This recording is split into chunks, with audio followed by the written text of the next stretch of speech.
Welcome to the Intercut podcast and our countdown of the best movies of 2023.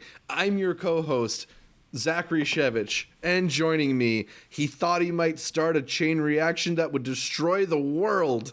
It's Arturo Zurita. Ever since we started this podcast, it's been nothing but downhill for the podcasts of the world.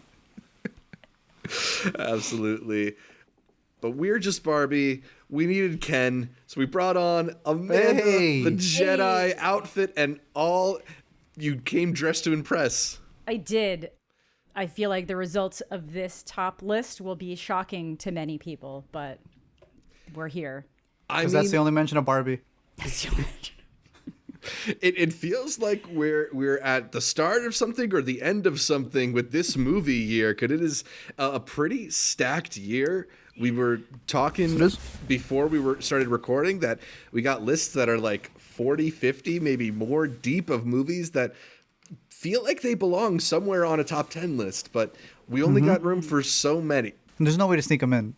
Yeah, we will have to do a whole separate video for that. That would be impractical. Easily. But yeah, we did scientifically, like the great minds in Oppenheimer's Manhattan Project before us, come to a conclusion about the best movies of the year. Separate. We couldn't negotiate that together. We had to each come up with our individual choices, cull them together as we do every year on the podcast.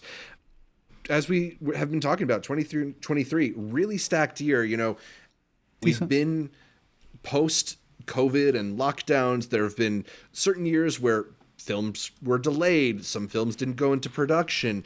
And I kind of feel like this was the first full year where we were like totally, completely back. Huge productions, little productions, just like people going to the theater. In past years' lists, I've asked both of you if you had seen the majority of your movies on streaming or if you'd seen the majority of your movies in theaters.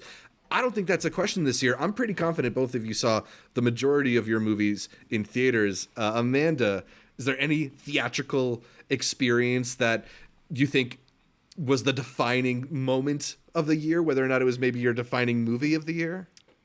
Yeah, I did actually see every single one of these in a theater. There we go. Wow. I think also my runner-ups too. Theaters are back.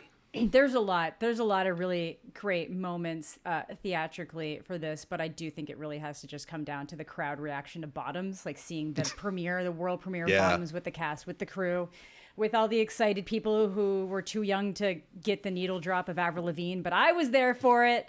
That's definitely my big one, but there's so many. It was such a great year for that. And then I have some like weird, awkward ones, like the people who started laughing at the beginning of the Holdovers when they're going through the names of like the people that died at war that were students there because they were so primed for it being a comedy that they thought that was a joke. And then they just laughed too much at everything else. And I was like, trying to compensate. No, you don't. To make up for it? That's crazy. I don't even think they were trying to make up for it. I think they were just that, like, I'm not to be mean, but like dumb. I'm like, this is setting up a very emotional moment to show that there are like people died. Yeah.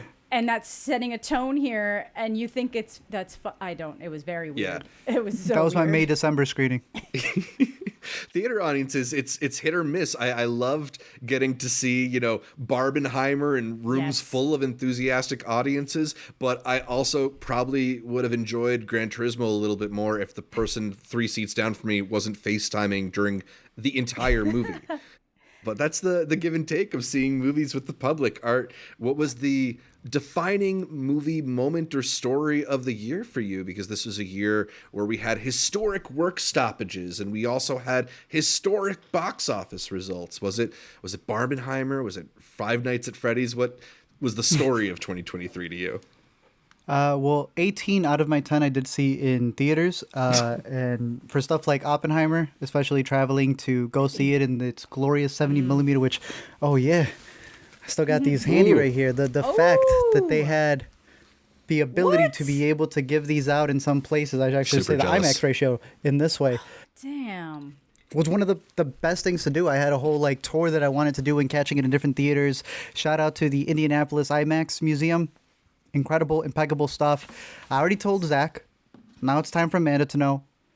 that Dune is coming out when we are at South by, a place that I traveled to because the Bullock IMAX theater over there is fantastic. Great museum, great people over there as well. So Okay. I'm excited to do that IMAX screening as a group because we've seen things on laptops together, on phones together, projectors in our own Harry Potter theaters. We've been to movies together, but we haven't been in an IMAX movie together, and that is true IMAX for Dune next year. So I have to put Oppenheimer there, clearly at the top. In all seriousness, I do have 8 out of my 10 in theaters, which is fantastic. It's great. I have 2 that I technically saw with... One of them I saw together as a group. So to me, that still didn't change the fact that, you know, some of these dramas, some of these movies, regardless of where you see them, they're top tier. And just the ability to be able to still have access to a lot of these movies, I think is fantastic. But to me, being able to go back to all of the film festivals in full glory, I thought was pretty cool. We did the Harry Potter House last year at Sundance, and then we came full throttle Sundance this year. Y'all got to come to South by. Fantastic, incredible, fun year. You returned Speaking to of, TIFF? Yeah, you made your TIFF they finally let me return. back into TIFF. Yes. They finally let me back in. Canada opened its borders again. And yeah, just everything else in between, from, you know, still being able to do Tribeca online, being able to have Chicago come back and make up for, you know, the New York picks or other places that we weren't able to go to. Theaters being back, the events of movies, I think, was really the big push from Barbenheimer, from the T Swift stuff, Spiderverse, and people like going Tim, crazy for even it. Talk to me, having that like indie run, you know? I'll even give it to Port Things, the way that it was rolling out and people were making it a feat to go out there. I just think it's been really cool to see all these movies like Killers of the Flower Moon and Oppenheimer make like a big splash out at the box office, and not just overall the plethora of movies. It's been dope. Yeah. But no love to Sound of Freedom at all. I see you. I see your biases. Okay. Haven't seen it yet, bro. I got to start the new year with it. Yeah. Speaking of things we haven't seen, are there any movies that you are upset that you haven't seen? We should preface, we haven't seen Aquaman 2. It's not going to make any of our lists. I haven't seen Migration, the new film from Illumination. There's a couple stuff like Color Purple, or I know About Dry Grasses had a pretty strong festival run that I wasn't able to catch.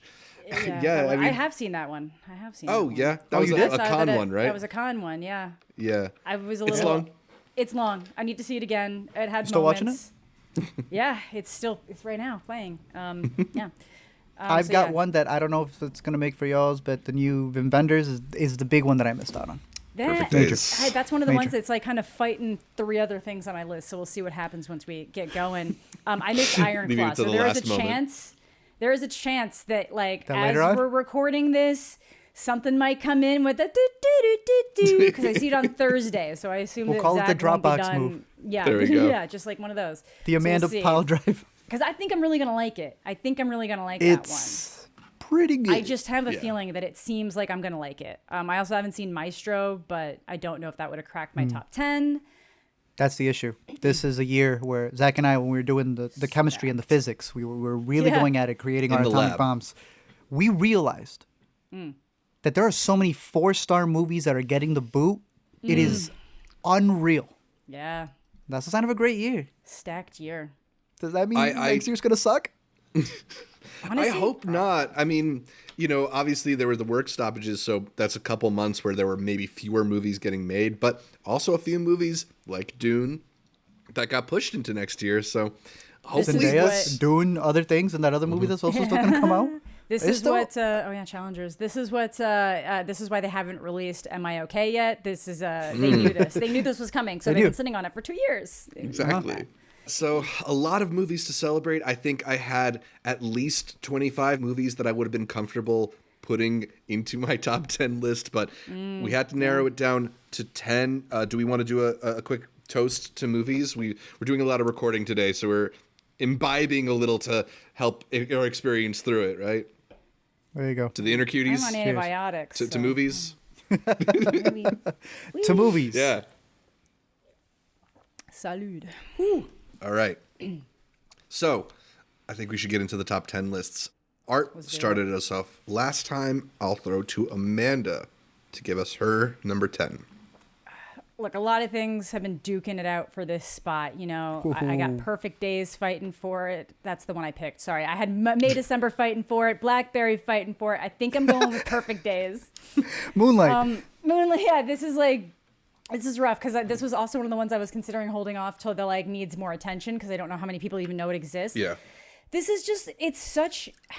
I had a weird con experience in that like nothing was really blowing me away, and then like a couple things kind of like came in at the end and kind of like gave me like the 1-2 punch. And like Perfect Days was one of those movies. It just felt so beautiful in its simplicity. Like you're watching this man clean toilets and it works. Like it actually works. And just being in his life for this manner of time and learning a little bit more about his like complexities and his personality and the people that he interacts with on a daily basis and his routines, it's like really nice and sweet, and then at times also sad and kind of like makes you contemplate your own life and existence and like the things that do bring him the simple joys and how little he speaks. I think in the movie there's like 20 minutes before like a word is spoken, but it works. Like it's like really good. So that's just one of those ones that kind of came out of nowhere, and like I didn't expect it to like it anywhere near as much as I did, and walked away with it being pretty much one of my favorites at that festival.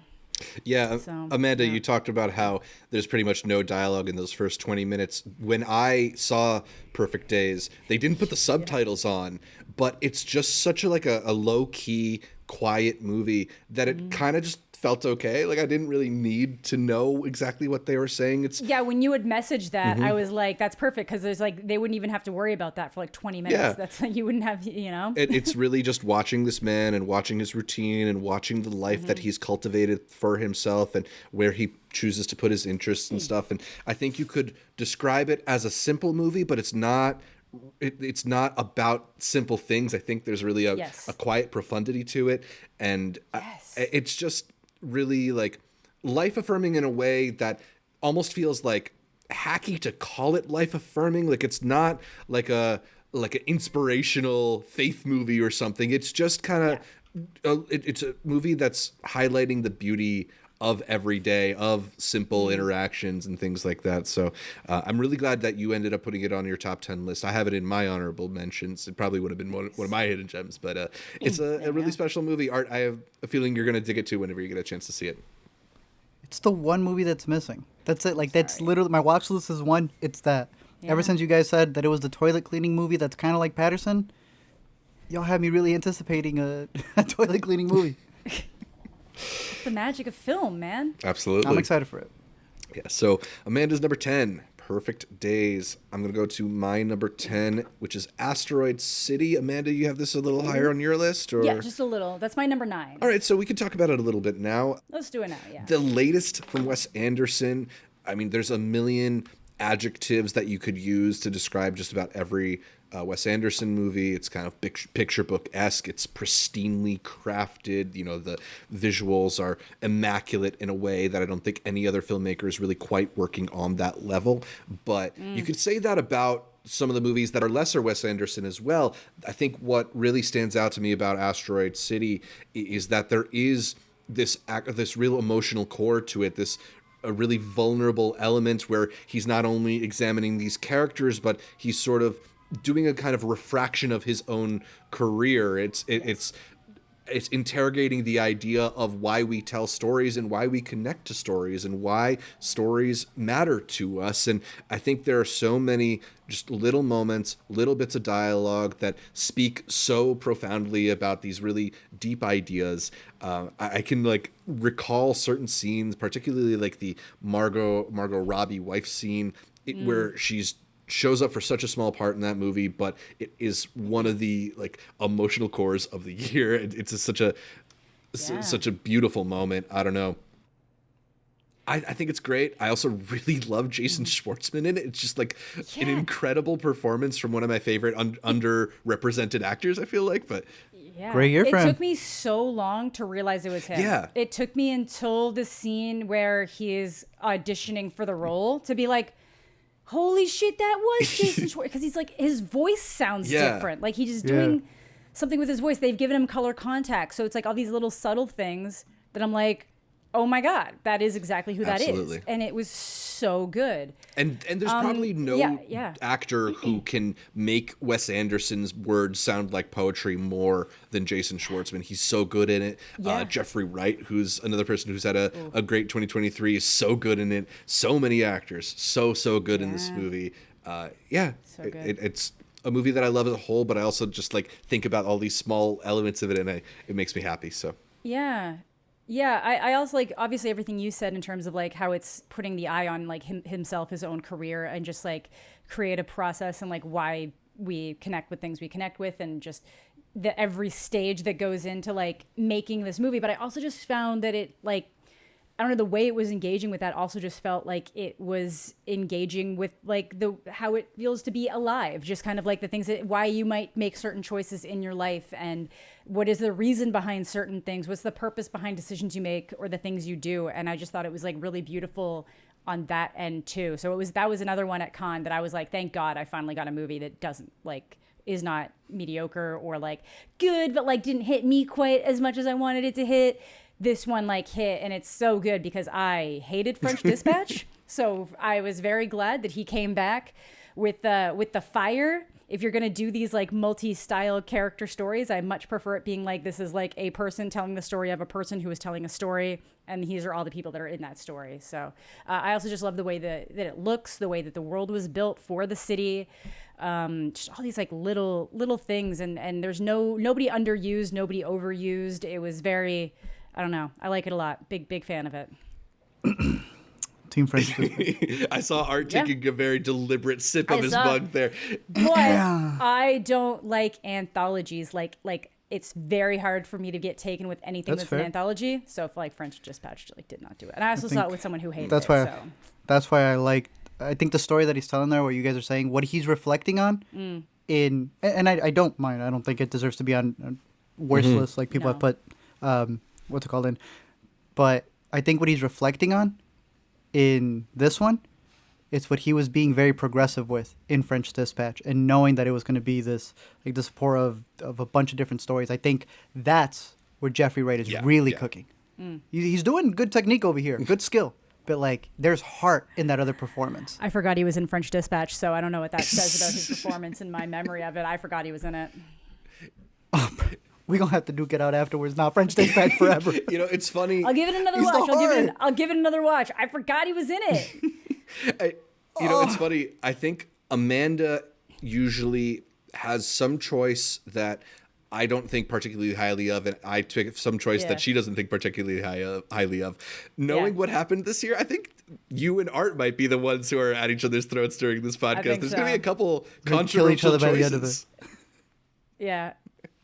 We actually do. Yeah, no, you're right. You're already spoiling it for later. We do have a couple. We'll keep it at peace for now. We'll save our battles. At least one of them I know it's like, I think I'm wrong. It's just not for me. And one of them I think you're crazy. But we'll get there. And I don't hate Asteroid City. I mean, that's the interesting thing, though, is that I do think there are a lot of similarities between Patch and Asteroid City. I think they're after very similar ideas. There are. I'm more on Amanda's side in that I think the combination just worked better in Asteroid City. But for me.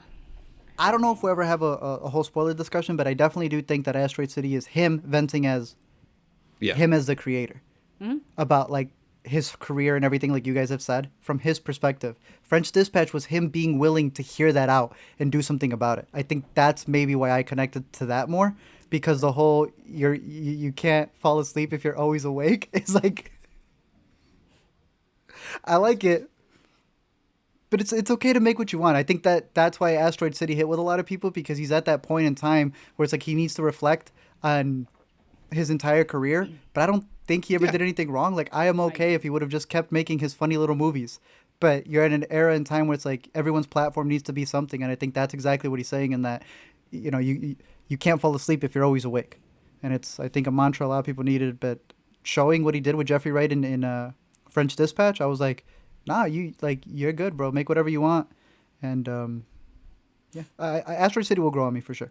I'll watch French Dispatch again. I've only seen it once, so. All right, for sure. Hey, you know what? I'll bring my copy to Sunday. That's what we do on Intercut. We build bridges through movies. I gotta buy it first. I gotta buy the copy first. Yeah. All right, so Asteroid City, I got it at number 10. Amanda has it at number 9.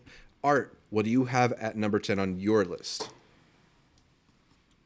I got to pay my respects first. There's a horror movie that I know is going to be mentioned later on. I cannot believe that it got topped out, but it's just ridiculous to me how much I love this movie at the beginning of the year, and it did not make it. It did not make the mid-year, but I shouted it out, and it does not make my final year. That is how stacked this year was. It will be respected in a little bit. Y'all know what that horror movie is. Yeah. I had to go with a thriller that I caught at Chicago last year that is finally out this year. Oh. And that is The Beast. It is a movie that I have been saying has been a hidden gem for a while. It is a thriller about this man who lives in this... So we should clarify because there's also a 2023 Beast starring Léa Seydoux. This is Bestia. Like that. That's why I was looking like, what? This is Asbestas, is technically what it's called. Oh, okay. It is I guess they are both foreign language films. This is the one by Rodrigo Sorogoyen, what his name is.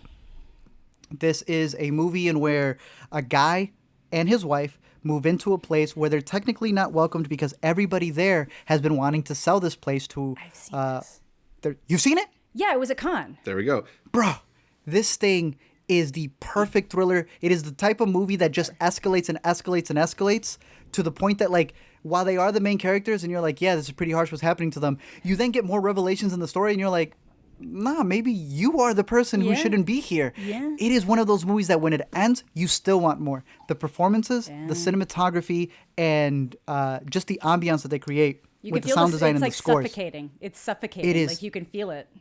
This is one of those that when it ends, I got to see this at the theater at Chicago. The guy next to me, he like, you know when you bond with somebody, you're like, wow, we just went through that. Everybody wanted to see more in this movie. It's one that stuck with me to the point that, you know, the thrilling aspect of it and the drama edges out that horror that I really thought was going to make it to the end of it. Again, cinematography-wise, the only other thing that I think beats the landscapes that has this is Godland, another underrated pick that I had over from Chicago as well. But at my number 10, I'm locking in Asbestas. Not the Léa Seydoux one, but the thriller coming from... France and Spain, co-production. Probably. France and Spain. Oh, there you go. And it's a big push. I don't know why I thought it was like Hungarian, but... Yeah. Really good performances Spain from not just the wife played by Marina Fo, but Denny Menochet, who's the main actually guy. Like pretty really recognizable. Good. Speaking of French Dispatch, he's got a role in French Dispatch as well. Yes. Yeah. He's been in a lot of things, but dude, the guy, the duo of brothers, the main one played by Luis Sahara, that guy was cooking. That is an underrated best supporting performance that is getting underlooked like crazy. He killed it in the role. But yeah, Bestias, I think there's a lot of themes in this movie that are covered in bigger movies and a lot of other through lines being in series and such, and I think this is one of the best ones. And one of the best posters too. Really strong poster. Oh, yeah. The Beasts plural, where versus Léa Seydoux is just the Beast singular. Beast. Because Letterboxd is so stingy about even the slightest thing being off. So stingy. I know they are. Yeah.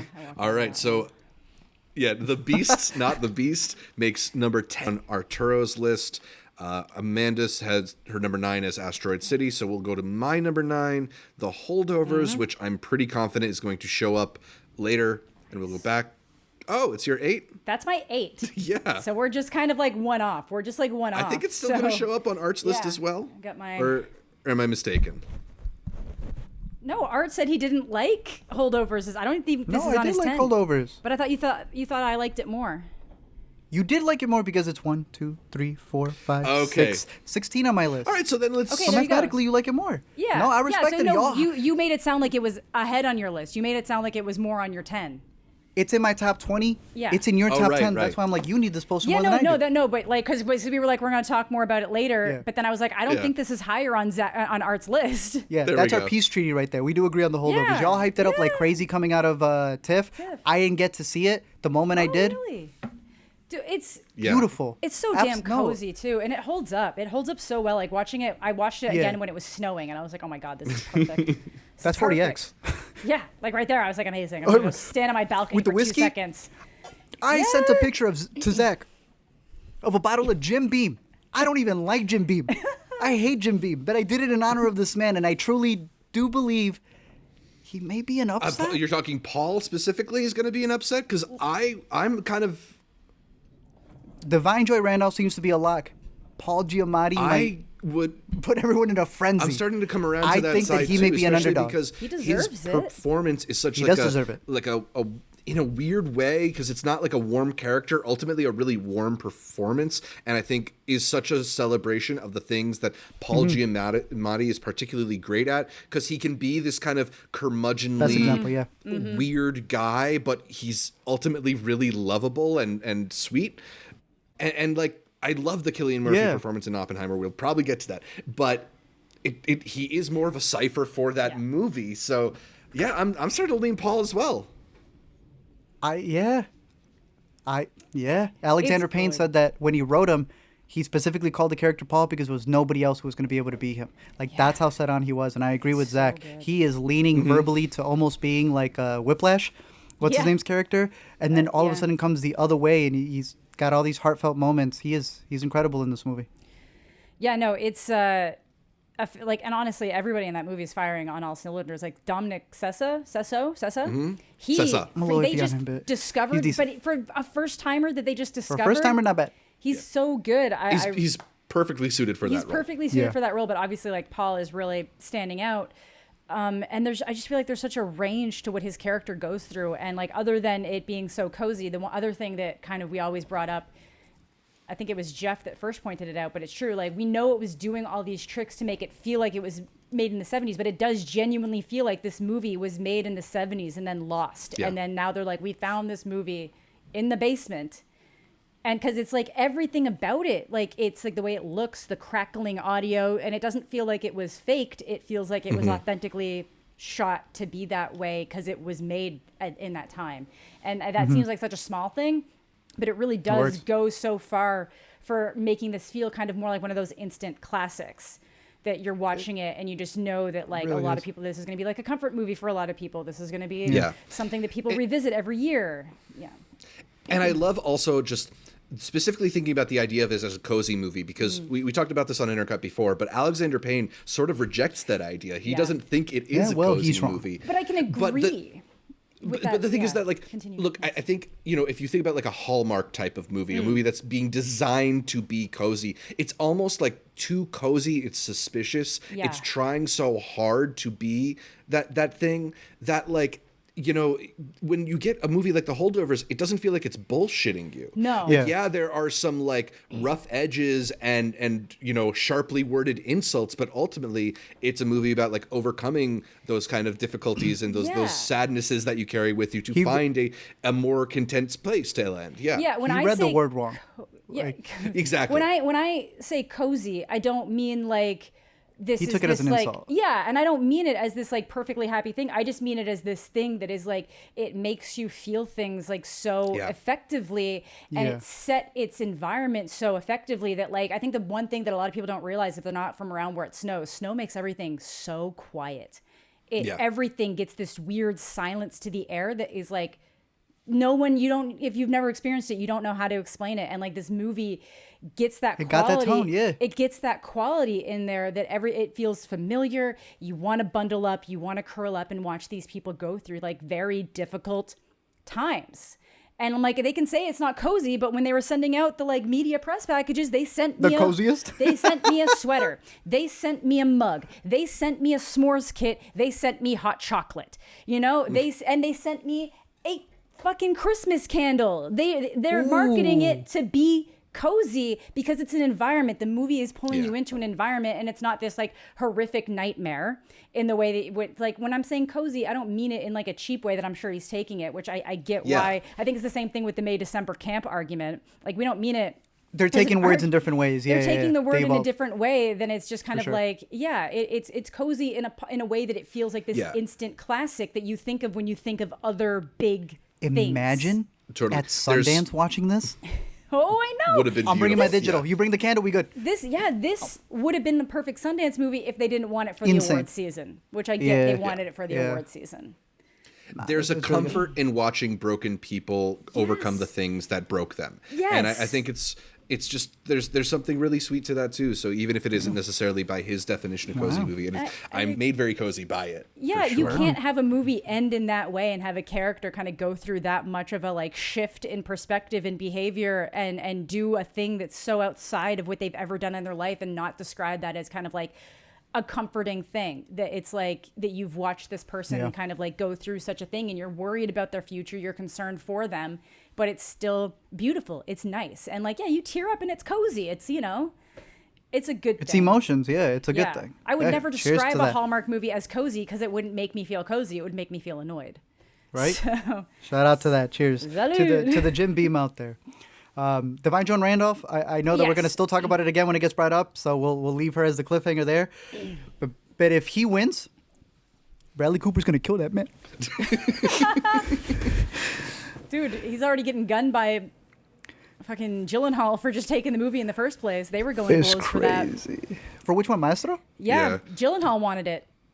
That was Gyllenhaal's Oh, dream I got to hear play. this. That All right, was- this is a whole nother That was discussion. That's crazy. Gyllenhaal's dream, Bernstein. Maestro. Hey, Holdovers, the movie that keeps on giving. But yeah, Divine is fantastic. I don't think we're talking about it again though, because it was my number 8. So like, I think Yeah. now we're done with it. Unless, Yeah, get out all your Zach? Holdovers thoughts now.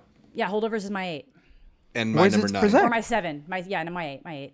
Oh, wow, really? Yeah. Dang. And Yeah. I had it in my top 20. Dude, it's one of those ones that's Divine Joan floating. Randolph. Okay, we got to pay our respects. She was Yeah. fantastic. The heart of the movie. She is the heart of the movie. She's got this underwhelming power to her. Overwhelming, not underwhelming. On the rewatch, I noticed she has this whole arc about touching and being touched that is Yes. played so beautifully, and the final beat of that is just so touching. I watched this movie with my parents when I visited them recently, and I showed them all my favorite movies from the year. This was my mom's favorite. She really, really responded to Aw. it. Such a That's nice. such a That's sweet nice. movie.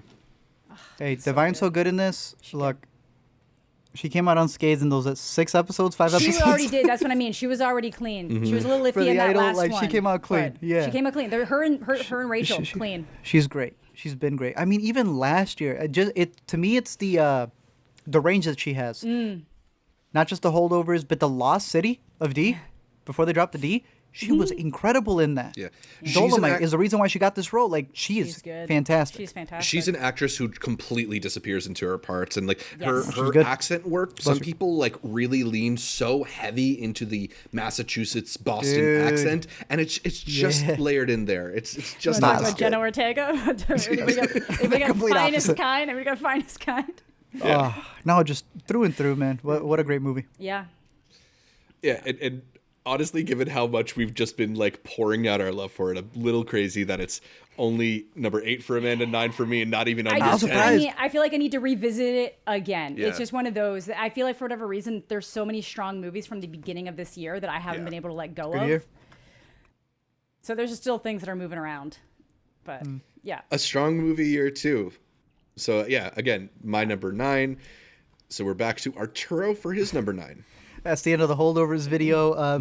Back to it. You know what? Screw it. I'm going to put the Holdovers at number 9. I got Spider-Man Across the Spider-Verse. Nice.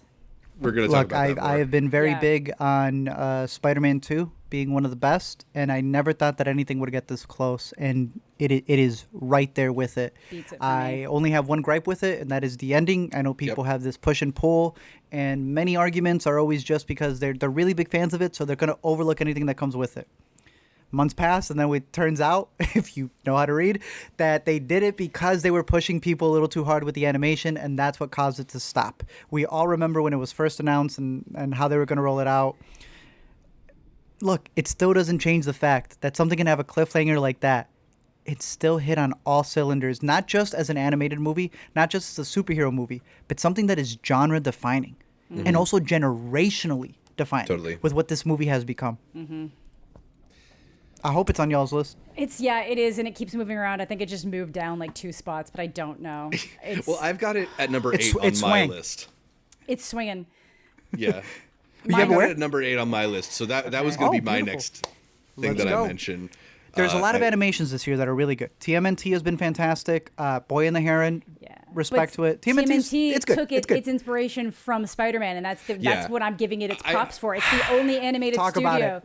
that right? was It like, used to be Pixar, and now everything is like, oh yeah, they're so we're doing this Spider-Versing Sony. it. It became a verb. Yeah, and I get it because it's like if they've officially hit the point where the 3D animation, the way that they've been doing it, is boring, it's tired, it looks cheap, and it feels cheap. Very few studios are doing anything. Spider-Verse is doing that blend of the 2D, of the comic book, of the 3D, of all of these different styles, and it's changing so dynamically all the time, and every character has their own individuality, every single one. There's not a single character that's left out, and it all comes together so well. And then the story is good too, so it's like it's backing itself up on all fronts. And then you got the TMNT movie being like, okay, we've done the cheap TMNT animation for the show and stuff. We can kind of take that and take a little bit of the pizzazz of Spider-Man. We don't have that much talent in our staff right now. Not that they're not talented, but like they don't have the budget. They didn't have the Spider-Man budget. But they you can tell that's where they took their inspiration from. And now it's like the Disney and Pixar stuff feels really tired. Yeah. Well, all the Pixar stuff, they were able to push the photorealism to a point and the 3D animation to a point where all they're doing is trying to like make the uncanny valley smaller and smaller and smaller. And I don't like that. And now they're pushing to the degree where they're lost. Yeah, exactly. And so now the most interesting thing you can do is kind of just intentionally go the other direction. And how fucked up can we make this movie look? How abstract can the backgrounds be? Can they be paint like dripping watercolors instead of like solid objects? Yeah. It's kind of ridiculous that this is the 100-year anniversary of Disney, and the movie that they put out for, they're like, this is our defining thing. We're going to try to blend the 2D with the 3D. It looks like shit. The story is shit. The songs are shit. The whole thing feels like it was put together by AI. And there's a really good argument that a lot of it probably was. And then you've got Sony who fucks everything up. Doesn't even have a streaming service of their own. Everything. And consistently, anytime that they get involved in things, that's the reason why it starts falling apart. I got my Amazing Spider-Man thing behind me. They're the reason why that derailed. And then it was something about this being animated that they were like, yeah, sure, just do whatever you want. And then it was good. What other studio almost had us on the brink of war than Sony's The Interview? And they let him get away with the best animated movie of the year. Yeah, I agree with you that it's a pretty exceptional year for animated movies. I still feel like Spider-Verse kind of stands on a tier above all of them, given its blend of like animated ingenuity and just really creative character storytelling. It's funny, it's fun, it moves. The way it uses IP is clever and innovative rather than reductive or just like a repeat of things that previous movies did better. But like, don't you love that nostalgia?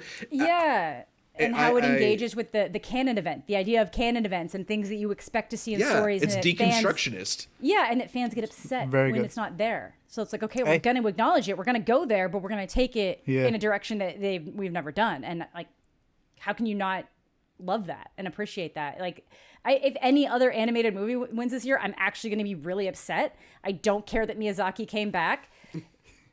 Good for him. You're great. You're Elemental. a legend. You're a legend. No. That would be the funniest outcome. Fucking Elemental beating both Miyazaki and this. That's the sad thing. It might, because we know how they vote for the Oscars. They just look at the studios. You haven't logged into Netflix and seen Adam Sandler's Leo, and that's why you're speaking this way. And I understand it. I understand it. You know, it came out during the busy season, but it's an incredible movie. If you could just put a little respect on his name, you know, I know you don't like these turtles over here, but I do actually. I did like that movie. It's just when you're talking about the animated category.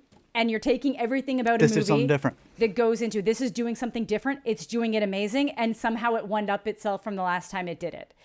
And Jason Schwartzman and the story, Jason Schwartzman. That's what I'm saying. Yeah, it's everybody is firing on all cylinders in that piece of media. There is not other than that ending feeling a little bit half-assed. And honestly, Dune did that too. It's all gonna. I feel like our feelings on this movie might change depending on what happens in the next installment. I will try to have. I'd be curious to revisit our lists like 5 years in the future, or however many years it takes them to animate this next one, because who knows at this point. It's supposed to come out in 3 months, remember? I'm looking forward to it. Yeah, exactly. Thank you. And that's all I'm saying is that I can tell why they stopped it. I still think the movie, even if and this is kind of what we did with TV when we were talking about judging a season for its season. Yeah. I am judging this installment, number 2, as its own installment, and it did not have an ending. If you look at all the through lines, I know the defense. They get their team by the end. It's the same freaking team they had at the first. Be for real. The reason they had it is because they had to Stop the animation because they were already overworking them. I will even say, this discussions of AI, I've seen the behind the scenes. Look, we pick and choose when we're against AI. I know. They did use a little bit here. We're just not ready to say that kind of killed it, though. There's a difference. There's a difference between using AI to like enhance something that you're already capable of doing on your own, and then literally being like, "Here's a theme I want for a song. Write me lyrics." For sure, I agree. Right. It's and like I think that's what we're starting versus like supplementation. I think. Yes. Yeah, it's the new CGI, right? Like obviously that is computer generated stuff. That's what AI is going to end up being. It's just shout you out have to Ken get it in. Powers. Yeah. The thing is, like, they actually have a story that makes sense. They have a story that is connected with people. Yeah. I'm glad we all agree it is easily the best one. The only other recommendation I will give here, I'm not doing 2 movies per, but Spider-Man Across the Spider-Verse #9, shout out Nimona. If it were to lose to anything, it'd be Nimona for me. Yeah, that's another great one. Yeah. Cool. Just to circle back to the whole idea of the ending, you know, like, from our current vantage point at the end of 2023, we don't know if this is like The Empire Strikes Back or some other movie that had a really disappointing sequel, you know, like, so we'll find out how unsatisfying that ending feels in the long run, but I agree with you, like, it just doesn't feel complete, and that's one of the reasons why, even though like I loved every single frame of this movie, I don't have it higher up on this list. Yeah, I am still very impressed with, I do think we get a really good character development through Miles, and I do think even if it doesn't necessarily get there, it's a great, I still think it's an arc. I think there's an arc there. I think there's growth, and I think there's enough there for me to be like, yeah, I'm happy with his progression.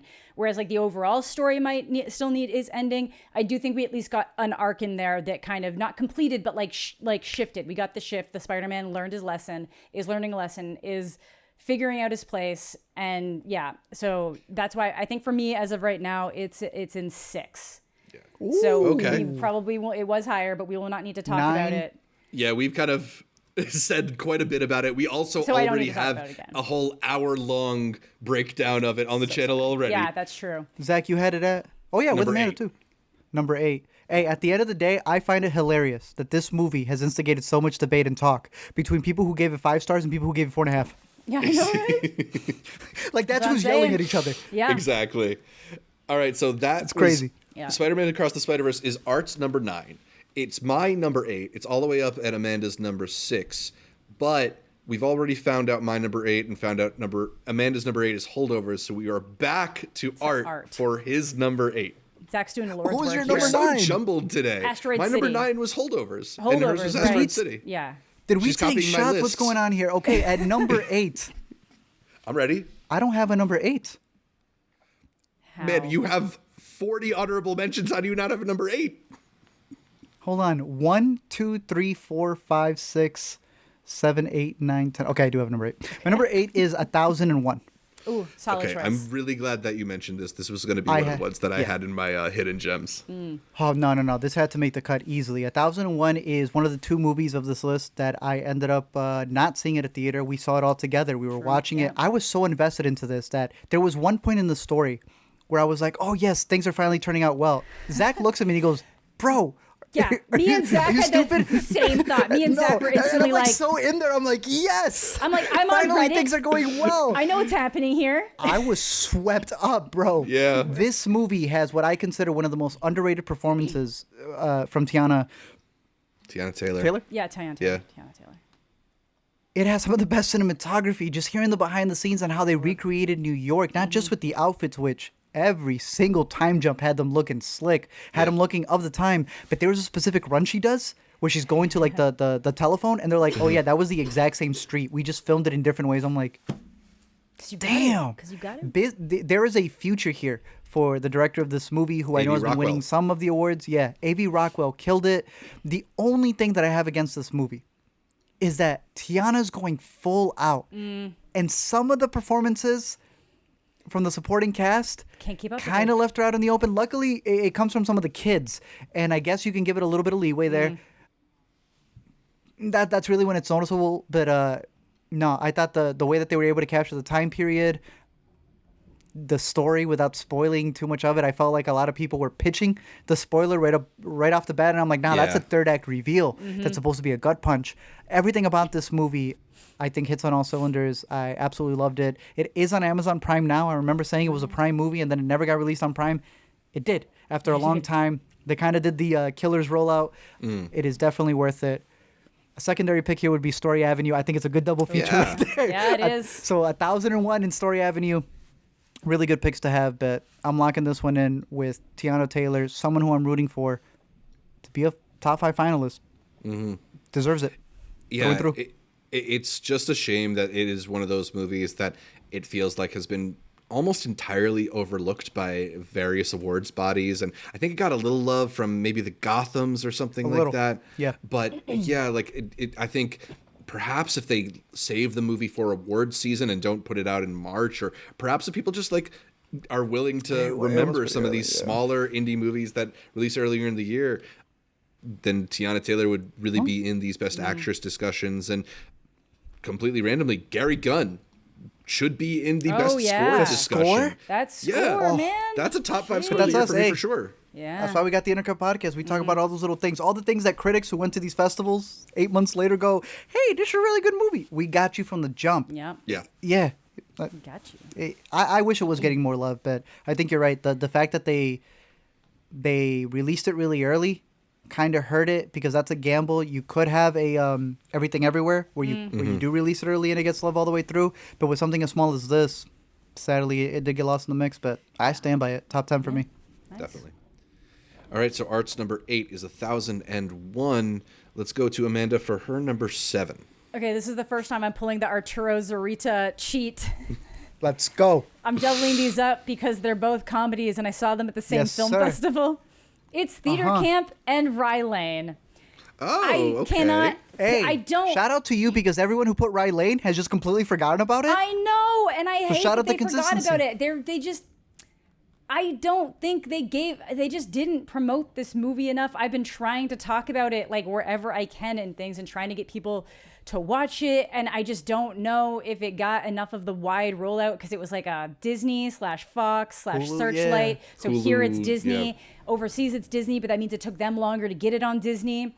It's this whole thing. But Rye Lane is just this like beautiful little movie of these people just going through this city, getting to know each other. And the way it's shot, it's so vibrant and it's genuinely funny. But then you get these little nods of these people in their background. So you get these little glimpses into these other lives around them. So the whole world just feels really rich. But it's genuinely funny. It was one of those ones I always say, like, the highest praise I can give it is that I saw it in a very full press screening at Sundance. True. And they clapped and they were laughing the whole way and they clapped at the end, and press never likes anything, or at least they never want to show that they like anything. They never, I saw Portrait of a Lady on Fire in press, and like, I'm sitting there crying and people are shuffling out and I'm like, what is wrong with you? And you know, all those people are like, this is the most beautiful piece of cinema, but they wouldn't let themselves feel it in the moment. People were feeling Rye Lane.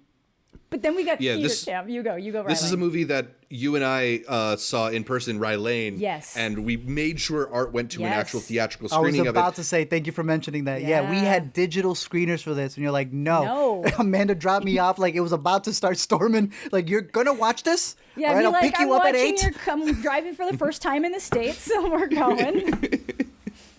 Making sure everybody gets to the movie. And it missed that in its rollout. That's Yeah. what I was going to say next. And I think that speaks to what Amanda is saying, that it maybe just didn't get the push, didn't get the love that it should have, is that, like, it is such a great movie to experience in a crowd. Not only is it a huge, hilarious crowd pleaser, but again, like Amanda was saying, it is a beautiful movie. The use of fisheye lenses, the colors chosen. Like, I've been to London, and not all those streets are quite that picturesque. No. But the worked it. Rain Morris just picked Is amazing. it even the fisheye, or is it just a lens that's so wide that it ends up She giving did say you that, yeah. the She was very fisheye? particular on that, and to me, that just showcased how good of a Yeah. filmmaker she is. Yeah, so but it's- again, we're dealing with like the terminology in it. It gives you the effect of it, gives you but the it is. effect where it like really brings the subjects into focus, and then and that wraps But it- around the world. But it doesn't make you like woozy. Yeah. Yeah. It doesn't feel like, because you say fisheye sometimes, and people are like, I can't watch that, and I'm like, They get disgusted by It's it. not Yeah. Yorgos Lanthimos fisheye. That's It exactly- feels it's a not little bit like like that. being on a carousel through London or something. Yeah, and I that's made a exactly mistake it. before. It's Rain Allen Miller is the director. yes, Rain Allen Miller. Yeah, so that one was really fantastic. But then there's also Theater Camp, which Another one that is got the same treatment, huh? and I've been trying with that one too. It's so fucking funny. These guys watched it 3 times at Sundance as if we didn't have 80 movies to watch. Everyone was like, y'all got another digital screener? Who's got theater camp still live, you know? Because it's just so easy and fun to put on. So it's like this mockumentary of a theater camp where the owner and founder ends up having a stroke, a seizure, and then goes into a coma so that her son has to take over for the summer. And they were already planning a documentary around this. So it's this whole new, and it's like Jimmy Tatro. That's so funny. And then you got Ben Platt, you've got Molly Gordon, you've got Noah Galvinson, and they're so all of them good. giving the funniest performances of their career. Funniest performance of their career, and like Quite so possibly. many great one-liners, like get off the stick. Do you want to be the Lance Armstrong of theater? And the kids. What's a straight play? Yeah, it's a straight play. That would be but it's like, well, what's a gay play? What's a gay? Well, it's a musical. It's so good. Everybody's so good, and the performances are really good. And watching how this half-assed lie of a final song comes together to be an actual final song is so satisfying. Amazing. That's true movie magic. It's a magic trick. Like, it shows you something terrible and then it reveals it to be beautiful. It's crazy. I loved it. And no nominations. And none. Yeah, I'm actually really upset. I really wanted Campus at Home. It's so good. So I love that. Those were both 2 joys. We were lucky enough to catch the world premiere of that, so we got the actual live performance from the kids, which was extra hilarious. They're all really good. It feels like it feels like it belongs in I've said this, like the third movie doesn't exist yet, but it feels like it's like a spiritual sequel or like a duology with School of Rock. You know what School of Rock was to a rock camp or like just kids who play rock music. This feels like that equivalent to like a theater camp, even though like this is a mockumentary versus that just being a regular narrative film. But it's like they belong together. I know, like all my friends here are theater kids, so I've been making sure they watch it, and they're all really enjoying it. Doing the Lord's work. I try, this is one, it probably deserves its own like independent video, but it's like so hard as one person sometimes. But yeah, same with Rye Lane. They both kind of deserve their own things, and it's hard. It's also difficult with comedies because like the comedies speak for themselves. They do. So yeah, that's why it's really hard. I love Zach's Bottoms video because I thought that was just really just like an amazing way to handle that, and it went deeper in certain ways. And then I tried to do kind of I'm trying to tell people to watch Bottoms without telling people exactly what happens in Bottoms when people come to my channel to find out exactly what happens in movies. But I'm like, that's not you don't want that in a comedy. You have to go through it. Yeah. What am I going to do? I'll show you some of the funny clips. I'll show you I'll show you stay off the stick, but I can't. It's just a video of the roller coaster. You got to ride it. Yeah, and that's another one. So Io Adebre's in that one too, and there you go. She's having a great year, so that's fantastic. Like her whole thing, it's all like, what is it? And they're all going all flowery. She's like, no, like in an actual definition way, what is this? You know what else she's in? Yes, TMNT. She's had a great year. She's had a really good year. I didn't dislike TMNT, by the way. She's in both videos. Yeah. Letterboxd keeps track of how often you see certain actors and stuff. She's actually leading my 2023 list of the actor I've seen the most. I've seen her in 6 different movies. 6 different movies, and then theater pull it camp up 10 times. So, theater camp 10 times. Like I was recently rewatching it on a plane. And the person behind me was like I could tell they were like, she was like the person in that seat. Every time I would kind of like look around, she was like locked in on my screen, and I was like, let's go. Crazy. Let's go. I remember we were driving to the mountain resort. We passed Zach the Ox, and it was just a digital screener of theater camp. As it should be. So yeah, that's great. That's why combined, those are my 7th ranked movies because they both deserve more I'm glad. love. They both deserve more love, and I couldn't pick. So I'm all for funny. it. Yeah. My next 3 picks are. I opened the floodgate for him. Fuck. Yeah, just to making my life difficult for the graphic design department, but it gives us a chance to celebrate it better more good movies. For the Intercuties, yes, exactly. Yeah, I don't know. I feel like, we're going long on a lot of these movies, but it's just because it is such an excellent movie year that it's hard to like contain your enthusiasm for it. You mentioned something in a Weekend West Watch, I think, about this being one of the best years for movies since 2019, and I was a little iffy on it. But considering that we're not even halfway through, I think it's the case. All right, so we're back after some technical difficulties. Got some daylight with us, but a lot more movies to get through. I think we had just heard Amanda's number 7 as a tie between Rye Lane and Theater Camp. We're going to go to my number 7 next. which is Origin, the upcoming film from Ava DuVernay. I think a lot of people still haven't had a chance to see this one yet. I caught it back in Toronto and was really, really swept away by its vision of a writer sort of in this academic pursuit of her thesis. It feels like an investigative journalism movie, like a Spotlight style movie, but about Isabel Wilkerson, the person who wrote the book that this film is based on, and her pursuit of of developing her theory around caste systems. She travels the world researching her theory. It's a film that hops across continents and goes back and forth through time, and it's able to connect all these different ideas and cultures and people, and it's a film that like has these amazing sequences where they will cut from Jews having their heads shaved in concentration camps to slaves being transferred through the Middle Passage to the Dalits in India cleaning the sewers by hand, and somehow it all just feels like of a place and connected and just so moving and evocative and convincing. And I think it's really just a monumental achievement for someone like DuVernay, who has made a career out of kind of focusing on different issues around racism and stuff in many of her films. But to me, this is her at her apex. I think it's using all of her talents and combining them in a way that I don't know if there's anybody else I would trust with making a film like this one. I think it's really remarkable. I think it's a shame that we haven't seen more people embracing it, because this is just one of the movies that left me with my jaw on the floor this year. And Art, I know you responded pretty strongly to it as well. 11. Oh, just missed the cut. It was I haven't right seen there. it yet. So that's why. Yeah, it's I'm a heavy excited. hitter. I mean, it's not coming out over here, at least for us, until deep into January, 15th, 17th, around there. People have been talking about how, it hasn't won some stuff in award places, which is, it's a competition. Maybe it won't win, but it's the idea of it not selling out. And for me and for Zach, we were at the exact same screening at the beautiful Roy Thompson Hall, if I'm not mistaken, at Toronto. Ooh. I got my tickets the day of. And as y'all know, since we've been to Toronto, you boot it up days leading up to it to figure out what you can get. Tell me why on that day it was showing up as sold out for days. And on the day of the movie, there was so much stuff open. I don't know if they They had hold not stuff sold aside. them. But why hold them? I'm not getting into conspiracies. There's something wrong with Roy Thompson, because the it's same thing weird. happened to me with Dumb Money. However it happened, it gave me a fantastic, beautiful seat for this movie. I was sitting right in the front center. Ava DuVernay was there. She got to talk about it, and I agree with Zach. It's my number 11 pick. It's really close there. It is right above another movie where a journalist, writer, adapted a book that ended up becoming his also very satirical take on race in America. I know it's going to be brought up a little bit later, so I'll keep that there. But both movies do a very interesting thing of being able to take this concept of, for many people, they watch movies, they call them woke, they'll call out racist elements of things.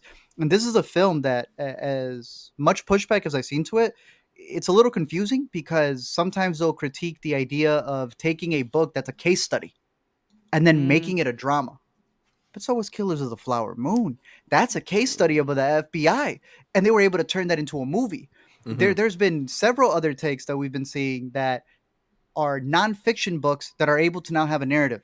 She blows it away with this one. I think it's her best shot movie. I think Ingenue Ellis kills it in the role. Amazing, yeah. And above it all, this is like a movie that people are saying is so generic in what it's trying to cover, when in reality, the movie begins with her saying, I don't want to be hired to do another piece for what ends up being the inciting incidents at the beginning of the movie.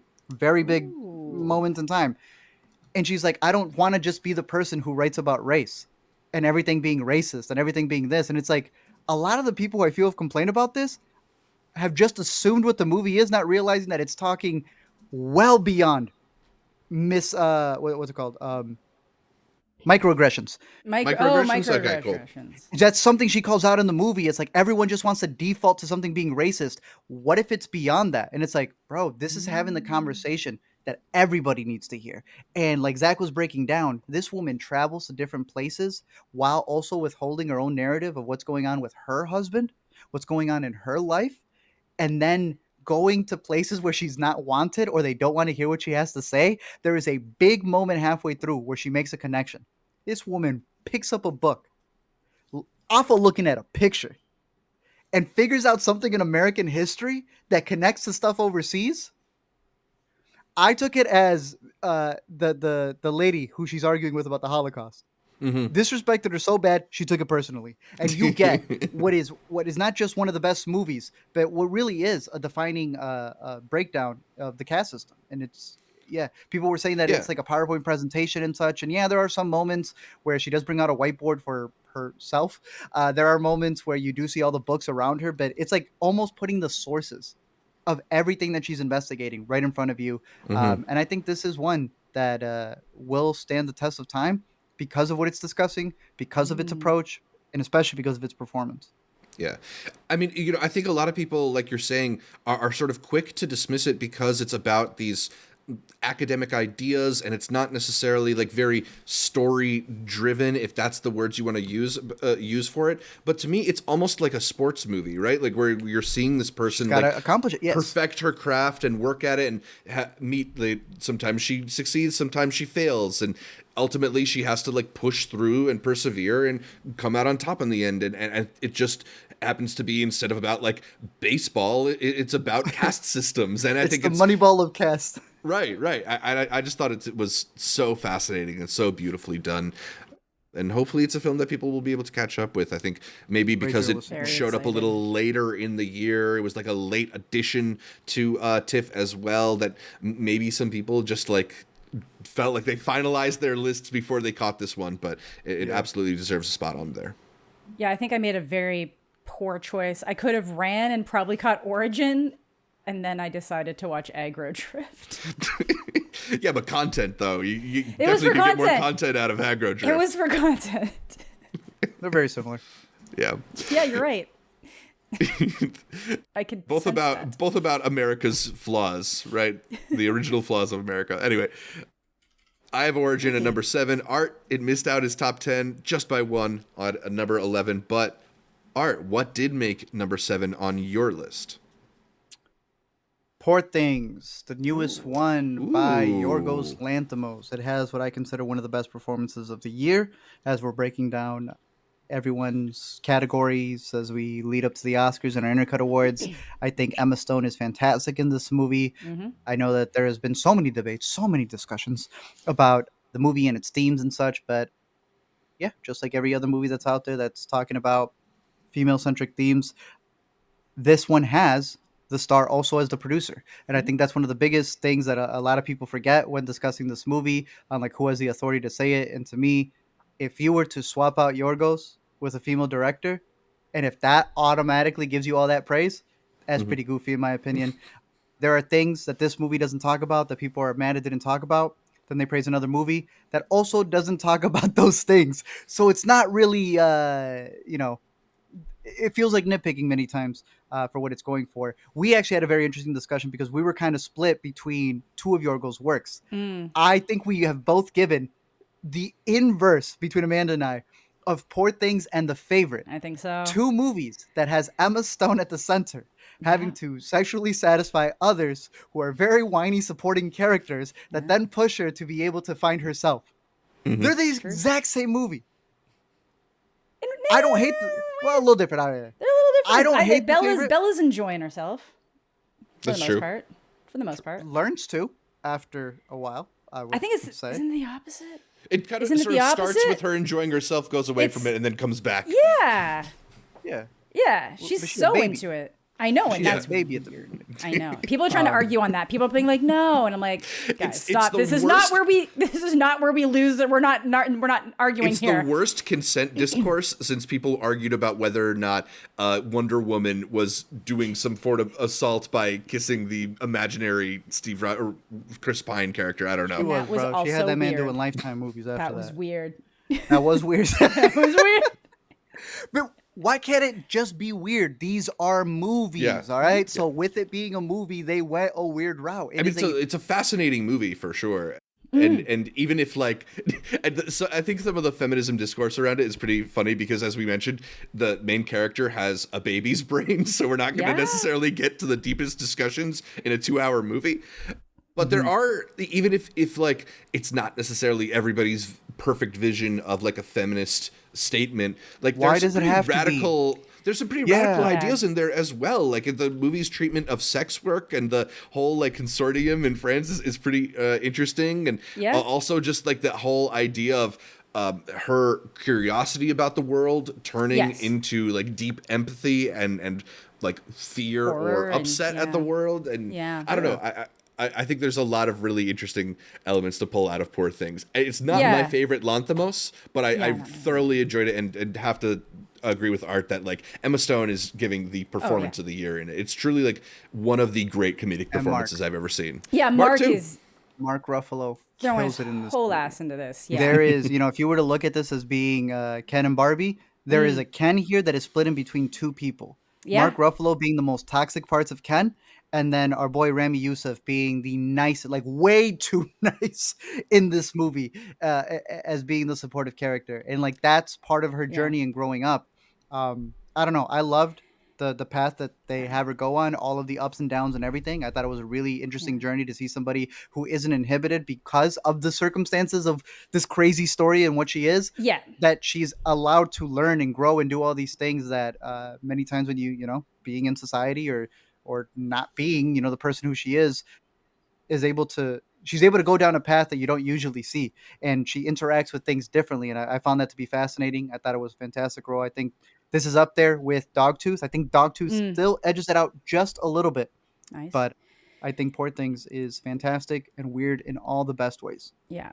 My last thought on that, if I may, is with the baby thing, which is messed up. The thing that I do like about that aspect, not that I like that that's happening, but it's this really over the top way of showing that there are so many men out there that want to have these like controlling sexual relationships with women while also infantilizing them. They want to do the most adult things they can with them while also not wanting to give them any autonomy, not wanting to like kind of respect them. And I know that that's what a lot of girls are really connecting with in this movie, is that feeling of like these guys thinking you're perfect. And then the second that you are like, well, no, I'm going to like advocate for myself here, they start losing their fucking minds because no longer are you this perfect thing. You're only attractive when you're not a full person. That's exactly it. You're only attractive when you're not a full person. Yeah. So I fully get why, like, I can't necessarily explain why I just didn't like the experience of watching this movie. I like so much of what it's doing. I like so much of what it's going for. Even the stuff that's disturbing and screwed up that makes me think like, that's kind of disturbing and screwed up. I know it's intentional and they're not making the moral saying, oh no, that's fine. Yeah. No, it's not fine. That's the whole point. It's not fine. None of this has ever been fine. I just didn't enjoy watching it. So like when I say I'm too gay for this, I didn't mean like there's too much straight sex. You'll see later one of my favorite movies of the year is very focused on just a straight couple kind of like going at it and just kind of having this weird dynamic. It's not that. I'm not a virgin. I'm not a sexless loser, as some people want to say. Breaking news, put the ticker at the bottom. It's just, and I think there's just something about the movie. I'm going to watch it again and maybe I'll enjoy it more the second time. I had no idea what I was going into watching this movie. I hadn't seen any previews, anything. I've just seen the pictures. So maybe having an expectation of what it is will help me appreciate it more. It's just, it was done and I was like, I don't know how I feel about what I just watched. So, and I know that and obviously it's a very good movie and it's one of those ones I can see as a good movie. I'm just, if anybody else there I'm like, if anybody else out there feels like they're crazy for not liking this when they're seeing all their friends like going, you're not crazy. There might be a reason. You're insane. 4.5 stars. Poor Things. Poor Things. But yeah. What would be y'all's favorite Yorgos? It might be Deer. Really? Deer? Killing of a Sacred Deer? It might be Killing of a Sacred Deer. I think I just refreshed.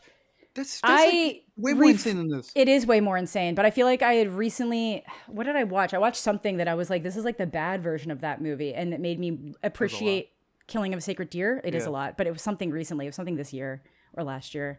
Okay. Dogtooth obviously is like Yeah. the big one, but I've come to really appreciate Killing of a Sacred Deer this year. I don't know why. Dogtooth's probably my favorite Yorgos, and if we're just going from the English language ones, I think I'd still lean The Lobster. I know there's some people who don't really like it, but I No, love that's fine, that man. movie. No, Lobster's good. Yeah. I'm very excited to see what he has. Yeah. All right, so Poor Things makes number 7 on Arturo's list. Amanda already told us her number 6 is Spider-Man Across the Spider-Verse. My number 6 is Past Lives, which I have a feeling is going to show up a little bit higher on some other lists. hated But it? Yeah, mine is higher. yeah, I mean, it's an incredible movie here. So I think we're back to Art for his number 6 selection. Yeah, no, I agree. Because Poor Things is a 4.5, and everything else above this are all 4.5s. How do you have 7 4.5s? A couple year. of these, I rewatched them. I had to give it that extra half, and that includes my number 6 pick, Blackberry. Let's go. All right. That's one of those ones. It's like duking out spots with people for this list. It easily could have been on it's this so list. good. It's so good. Out I've of every- rewatched it so many times. Easily, and that's my point. These next 5 I consider to be just a little bit better movies, but we have to make a list because our producer said we had to. But Blackberry, I don't care where that is on the spot does not matter. This is the movie that I would put on in a second. This is the movie that I would want to watch if somebody is over. It is briskly paced. It is funny. It's got the drama in there. It is never boring at any part. In fact, we've been talking about how AMC Plus, it's a streaming platform, they had this whole like 3-night event where they were releasing it with the extra scenes.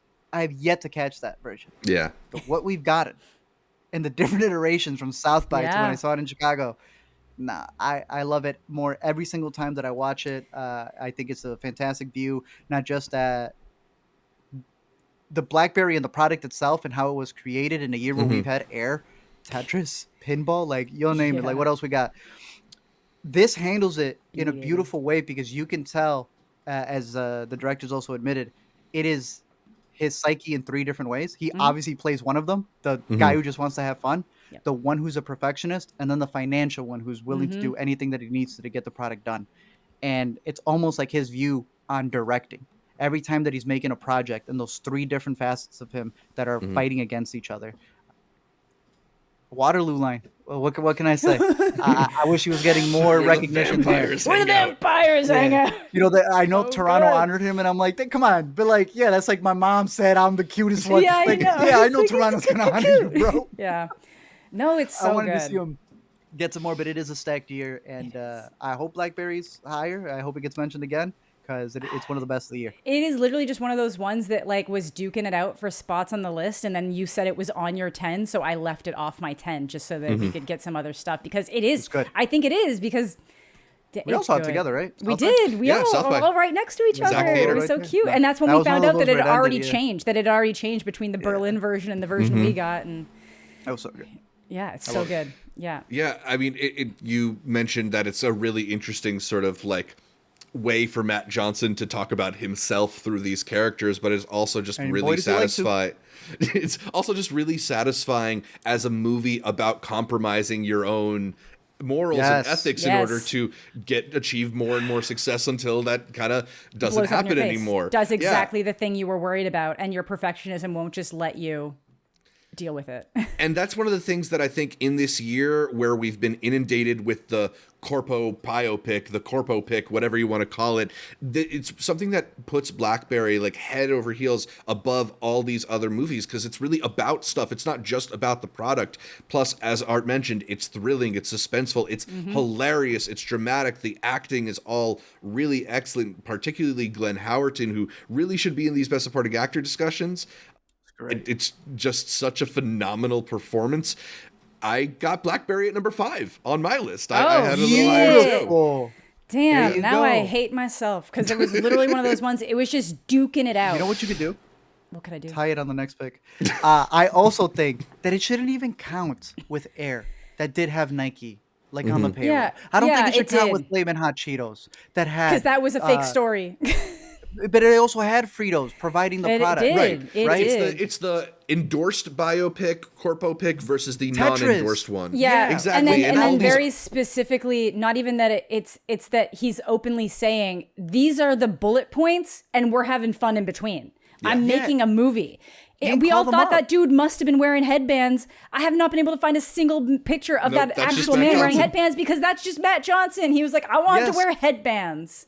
So And that's hilarious. I don't see it counting as all of these other ones because it doesn't It's feel not. like it is the product releasing the movie for the year. Yeah. Right. It really does feel like he just decided to use it as Jumping off bullet points platform. and the jumping Yeah. off platform. Thank you. Yeah. So And it was a good story.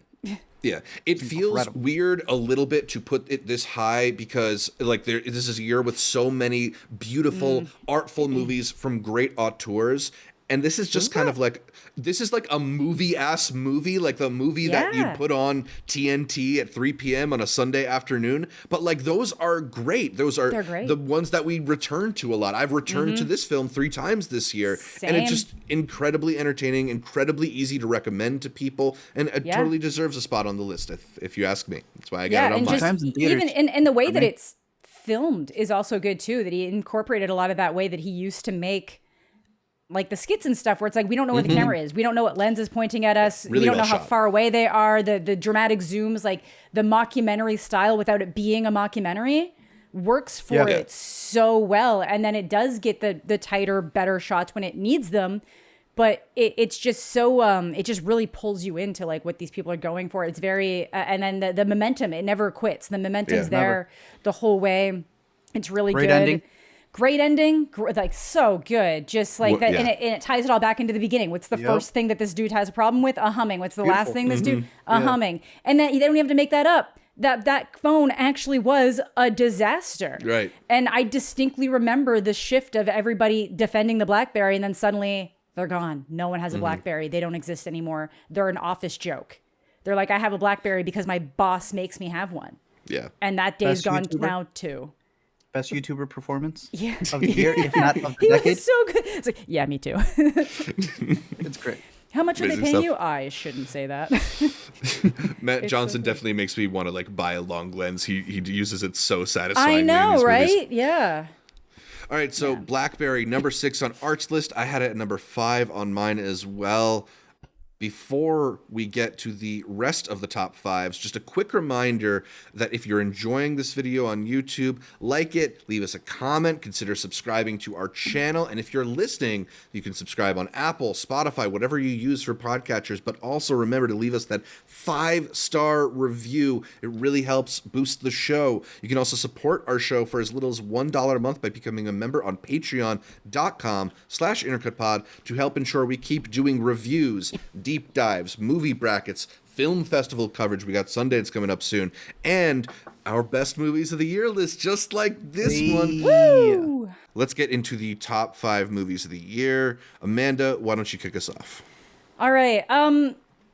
Yeah, Art gave me the idea. So we're tying. We got two. You know, it's strong year for biopics, telling stories, making them sure is. artistic, going in a direction you might not expect. So, you know, we're tying Blackberry with Oppenheimer. Okay. Very comparable. Yeah, They're pretty they're much basically the same movie. This is the same movie. Brought the similar levels of destruction to the world. Yeah. And he had a double feature. Yeah, exactly. Totally.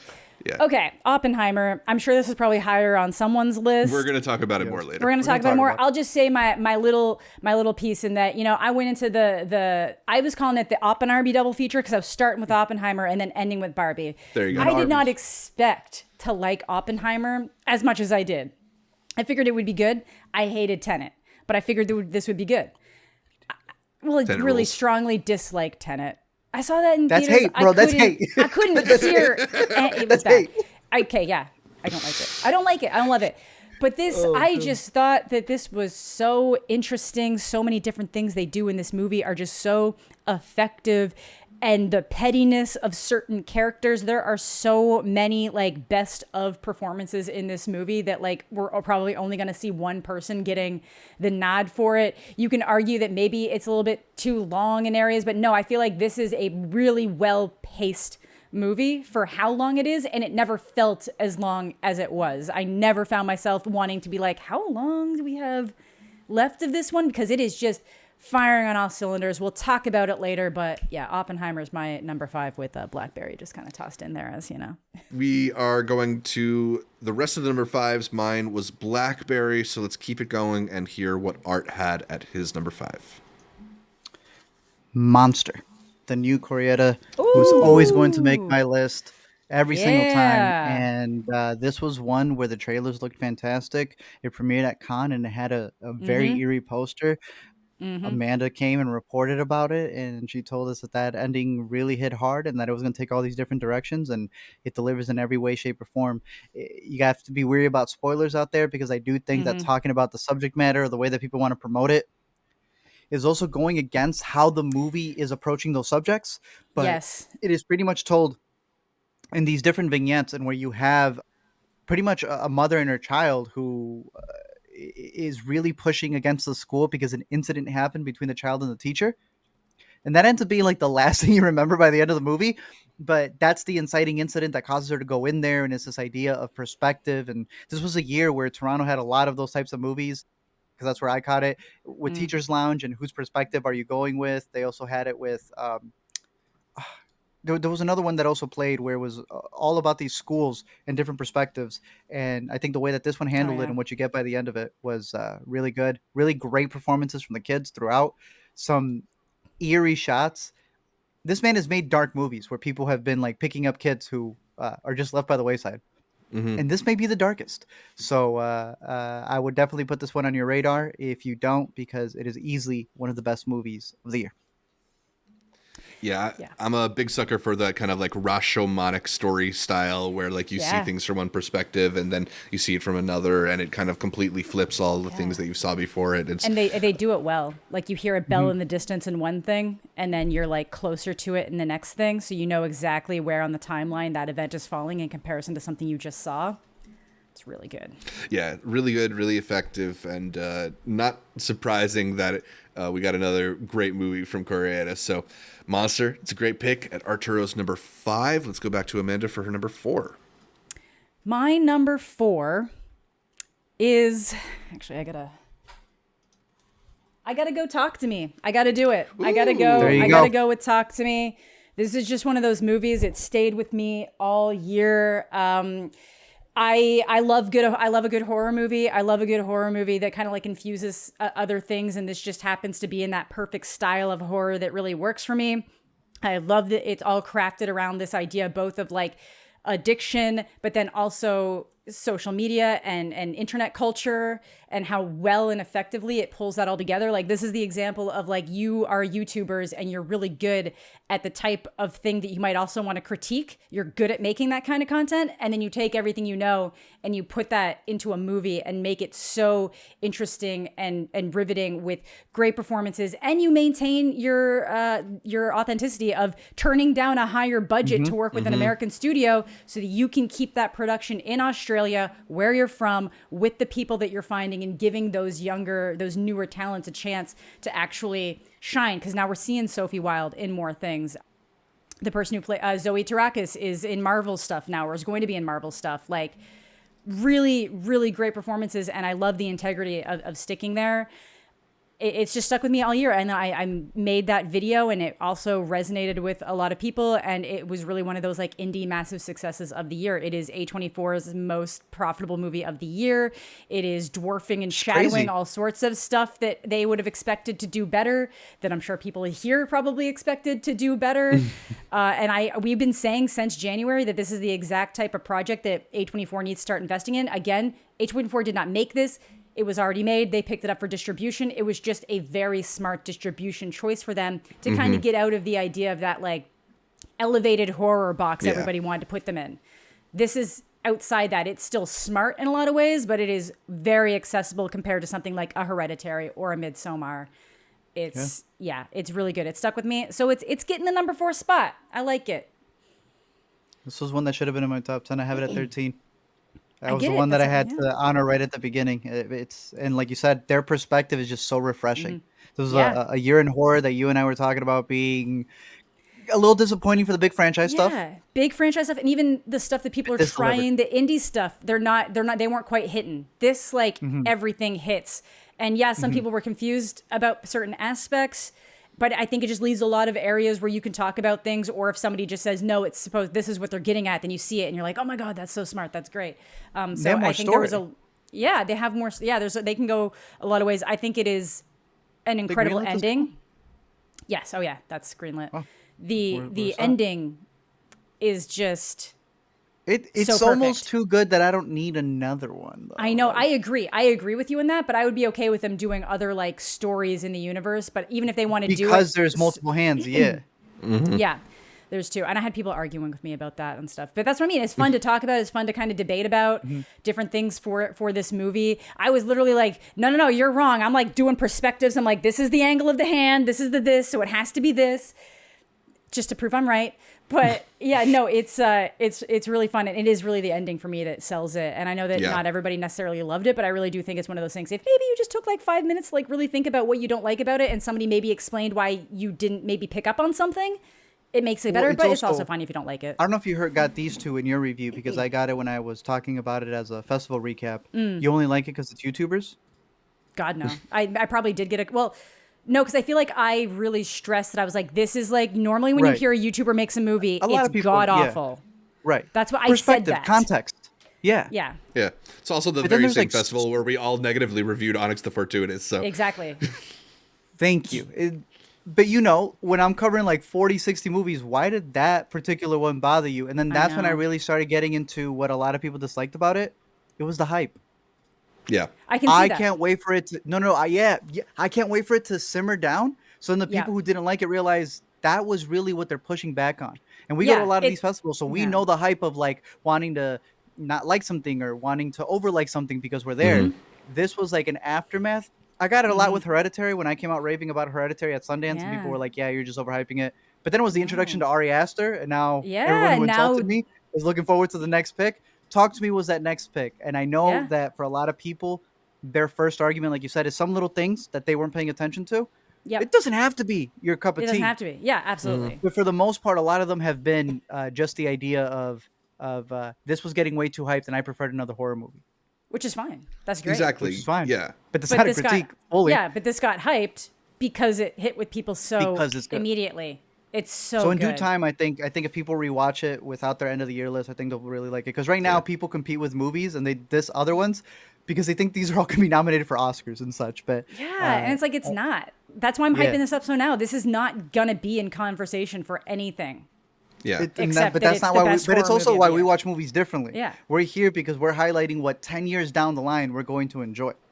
Yeah, and I think to me, I think out with somebody else. Yeah, Talk to Me has like It Follows legs, in my opinion. I think it's in that same vein of horror, where it's doing something a little bit different while still playing into what makes horror such a good genre to begin with. I love it. I think it is the best horror movie of the year. I think it's just, in recent memory. It is the best horror movie of the year. Yeah. It definitely is the best horror movie of the year. I would put a third approval on that. It's funny, or maybe appropriate, that you mentioned films like Hereditary and It Follows, other films that had like big hype generating debuts at film festivals, and then ultimately maybe some audiences didn't feel like it lived up to the expectations, as Art mentioned, that like you put so high. It's like when you compare it to The Babadook and to Hereditary and stuff, like I don't know if it's like my favorite horror movie of the 2010s or 2020s or whatever. It's really good, and it's a really nasty piece of work, and it's like it also really announces these guys as very interesting filmmakers. I think there's a level of craft here that is worth recognizing and celebrating, because just some of the sequences are so disturbing and thrilling, and I just think it's ultimately the like unreserved way in which they indulge certain nasty ideas here. Yeah, that and on sells like it to me. $4 million budget, something like that, like something like $4 million. They're very creative. Exactly. Yeah. And to do all that in a movie that isn't just like tasteless vulgarity, tasteless body horror, but there's like themes, there's ideas, there's really strong a really good strong things. sense of like the world that these characters live in. I don't know. I think there's a lot to really celebrate and talk to me. I didn't have it on my list, but it is definitely my favorite horror movie of the year. Yeah, Did that's you have totally it fair. as a top 20, 30? I got it. I got it top 25, but it's That's just fair because for the you. year That's is so decent. stacked. Hey, That that's for good. you, that's good because like horror Yeah. is not the thing you Not my gravitate favorite genre, towards. Yeah. Yeah, I think it's really good. I also do think it's an easier recommend than something like a Hereditary or a Babadook. Yeah. Like a lot of that's like the artistic people coming up being like, this is terrifying. And then you send a teenager to that.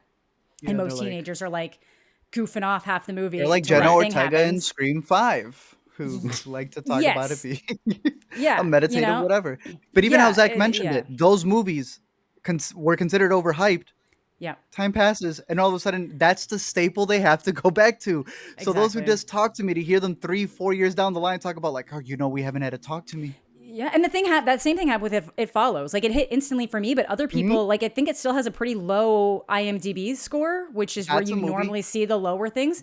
Yeah, that I It's respected so and has good. grown on me every single year. I love it. That Every it hit single me year there's a instantly, new- and I new still side of love it. And it's held That's power of enough horror. dominance that it's getting its sequel. For what is it? you They know, follow? They follow. They Yeah. follow? That's raw, bro. Yeah, I'm excited. Yeah. I'm hoping for the best, but yeah. So that's why it's my number 4. It's kind of stayed with me for so long, and then I think that audiences did back it up. You know, people turned out for it, like legitimately. And even with overhype, if that many people keep showing up with it week after week, that it keeps staying in theaters week after week, when it was supposed to get one of those limited run type things where every theater should have seen it maybe for 2 weeks if you were lucky, and then it's in for like a month or 2 in some places. That's awesome. That's great for them. They deserve it. Yeah. All right, talk to me. Number 4 on Amanda's list. My number 4 is going to be Killers of the Flower Moon. Art, you still got this one higher, or Yeah, why do you hate it? I just You don't gotta like ask me that Scorsese. question. It ain't on This my would list. be it would be a lot easier for me to do the I hate Scorsese, or funnier for me to do the I hate Scorsese bit if I was still wearing the Scorsese shirt I had I in know. the beginning of this video. But come on, continuity, bro. Continuity. That's a sick shirt too. Yeah. hey, it wasn't my internet. All right. I'm sorry. It was my Damn. It was my power. You know whole what would have been city- great? Over 100,000 people without Yeah. power in the winter, Zach. People were dying, Zach. My you know how you friend's could've still redeemed yourself? without. There's no heat. Literally. If when mine went out, you came back with a different shirt. That would Should have been have funny. done that too. You should have. You just go through the I whole should have told closet you. by the end of it. Yes, Yeah. I do have it a little bit higher, but tell me where it ranks in your Scorsese's. Because we had a whole Ooh. Scorsese film club. Yeah, I did. I was trying to do my rankings back then and sitting on it a little bit more now. I think I got it in like either 5, 6, or 7 on Scorsese list. I think it is one of his, at least from the ones I've seen, and admittedly there are a few I still need to catch up on, but I do think it is one of his major works. And even if you just go by runtime, it certainly is one of his major works. But just with the way that it also feels like a counter statement to so many of the movies he's made beforehand, it feels like a really important piece in the story of Scorsese as a filmmaker. So yeah, I got Killers of the Flower Moon number 4. We'll talk about that more in a little bit. Art, what's number 4 on your list? Well, all right, this is my last pick right here before I get into what I consider my top 3. That's obvious. Okay, my number 4 pick. Beau is Afraid. Ooh, really trying to get under Amanda's skin with this list. Damn. It was I one ain't of the even mad best about Beau. movies in terms of making me feel uncomfortable. Dream Scenario was one of the best movies in making you feel uncomfortable that Oh, we're also not- had that comedy. Sick of Myself, Yeah. also from the director of Yeah. Dream Scenario. Yeah. I saw that Another 2022. movie that was able to handle things and where people are so narcissistic and wanting to have the spotlight that they take it as well. I like those two. Beau is Afraid, Dream Scenario, Sick of Myself. Hell yeah. All of those are demented comedies, Yeah. and all of those are runner-ups to May December. May December is the most uncomfortable Okay. Yes. watch, Yes. and for those who don't want to see it, it is also one of the best comedies of the year. Thank Interestingly you. enough, we had a discussion earlier this year when I went on my whole spiel about how comedies are misunderstood and are undervalued, and that people don't think that there could be, forget drama, levity, that there Yeah. could actually be some heft to comedies. people think that comedies just means haha pure jokes, and they treat the genre like a joke. It was a discussion that we had at South by when we talked about I Used to Be Funny, a movie that has its very I wouldn't say dark humor, but it's using humor to cope, and that is a comedy drama, right? Yeah, it'd be on this list if it had come out. Easily.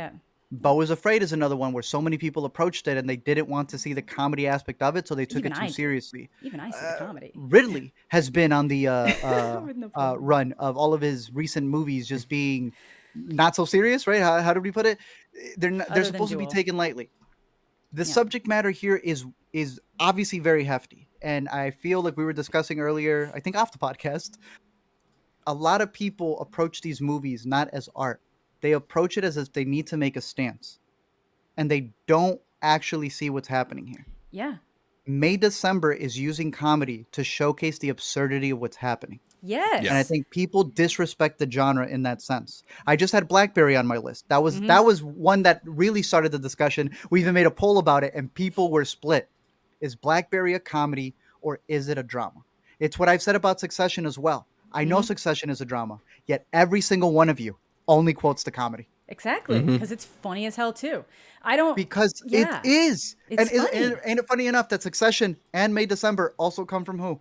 Gloria Sanchez Productions, Will Ferrell himself. There's a lot of humor in it that I know isn't supposed to be belittling it. It isn't making light of the situation, but this is what I was saying about people misconstrue comedy. I think they belittle it as horror. The same way horror has had a renaissance that people have to call it elevated horror. That's still dissing the genre that you feel like, oh, it's pretty for that genre. No, comedy has legs. Comedy has levity. Comedy is able to do things that a lot of other genres can't. And May December, I think, is the best one. Yeah, comedy can feed you things in ways that most people probably won't take it or be like, now it's too heavy for me. I can't. But May December, the fact that it's funny makes it more disturbing. And the fact that people don't see that is, I get somebody said feel like it's they probably laugh at it. Yeah, and I don't know. Some people are saying it's the difference between if you saw it in a theater and if you saw it at home, you might end up with a different perspective. So I saw it at the premiere. That you need someone handholding you. You need someone handling you. Of people, that you need your peers to tell you how to react to something. Well, you know what? The people in the holdovers did need that. They needed to not hear the people laughing when it wasn't. Sometimes it's worse to see it in the theater, right? Yeah, it happened. But no, with May December, it's like everybody's getting so caught up in the camp argument because they are saying it's not camp. And it's like, we're not saying the movie is like a B movie schlock camp. We're saying, but there's different takes for these words. There's camp elements. Like there's no denying that the end of May December is camp, is melodrama. They're making a melodramatic movie, like for everything that Natalie Portman has just done throughout this movie, how seriously she's taking it, to then see where that's going to go is funny in a disturbing way. It's so disturbing that's through all of this, through everything she's learned, through how it's all disseminated down to what's happening, to that being the output that most people are going to end up seeing. That's funny. Yeah. It's disturbing, but it's funny. And I don't understand how people don't see that, or they're trying to get so caught up on these individual words. And a lot of that started with the debate had been going on, but my friend Broe Deschanel is making a video about the melodrama versus camp and comedy in the movie. And then people started dogging on her like YouTube poll about it, which is like, clearly that's not serious. She's just getting a YouTube, like what your viewers, what they're saying. She's not making an assertion that it's this shallow level thing. I know she's going to make an amazing video about it. I don't think it's out yet, but I just know that's going to be a great video. I can't wait to watch it. But it's like everybody wanted to turn it into this weird dog pile about the idea that it could be funny. And they were like still going at it online because it's just that idea of it's a comedy versus comedy elements driving the drama, but then it's still funny. Like, not to go on a ramble there, but the writer, the director, they have both come out and said it. So it's like, funny. I think people confuse that the punchline for a joke doesn't always have to result in laughs. Right. Those are people who have not seen enough stand-up specials. And for me, it's my entire MO. That's my entire approach to LME, is using jokes to be able to understand the hardest parts of it. That's what I did for my Killers of the Flower Moon video. That's what I did as well for Priscilla. And I think that is able to approach and get to a lot of people who may not want to sit with a lecture. But humor is a gateway to be able to get people to understand things. That's the thing. Yeah. My parents are like that. It's this idea that serious things need to be handled seriously, but that's just not my true religion. To how we experience life. I mean, I don't know how many funerals either of you have been to, but I'm laughing. I'm usually cracking jokes with people at them, not literally during the man's at the coffin. Coffins, but like you remember Looking a little pale today. the fun aspects of life, and you kind of like cut the tension of it, and it's like just not a true reflection of how people experience things. Like how often have you been in the lowest of low moments and used humor to kind of like always figure your way out of it? Obviously, it's like I don't know. I think it's pretty silly for people to debate whether or not a movie in which one of the main characters stars on a show called Nora's Ark is a comedy. But it's but it's like it's comedies are allowed to be more than just like the Barbie style broad hilarious movie. Comedies can be a little uncomfortable, a little slippery, a little bit dark in a way, but those are the things that kind of like make me feel alive watching movies. That like uncertainty about these characters and their weird moral ambiguity, and obviously there are certain people who are monsters in this movie, but it's the lived-in experience of it, the people directly impacted whose lives are lived on tiptoe because of their not wanting to open those old wounds. Yes. I personally went into my rewatch of May December like really excited to see certain moments. Obviously, like the hot dog line, some of the mirror moments between Julianne Moore and Natalie Portman. The rooftop scene with Charles Melton. So good. Incredible, tragic, and funny. What I realized on my rewatch of it, though, is that every single scene in this movie is amazing. There's not a scene that doesn't feel like it needs to be there, that doesn't add to the depth of these characters and really deepen your understanding of the weird murkiness of this situation. It's so fascinating, so watchable. Probably the best acted movie this year. It's a debatable question because there's so many ones. But it is up there. It's up there. If it's not, it's up there. It's up there. I think it's crazy to talk about ensembles because I agree with you. I think Oppenheimer is a great ensemble. I think what was some of the other ones that y'all had mentioned recently? Was it Poor Things or Blackberry's good, but I don't know if I'd put it above Blackberry's this. a good one. Holdovers is a lot of great acting. Asteroid City. Asteroid City for like Killers of the everybody. Flower Asteroid City is a good one. The way that they all build up of each other. I say Color Purple is another good one too, with the way that they tell that story. But in May, December, as limited as it is, all three are firing on all cylinders. And I think the discussion, and I brought up Sick of Myself, Beau Was Afraid, and Dream Scenario for the reason of those being movies that I think all excel as comedies, but are the darkest that they could possibly be, depressing, narcissistic. And in May, December, instead of focusing, like we've been kind of talking in this video about the template, is it feminist enough? Is it funny enough? Like we're discussing everything but the movie. Because of how it's packaged. And ironically, I think that that's the best part of the movie. This isn't just a film that's talking about the issue.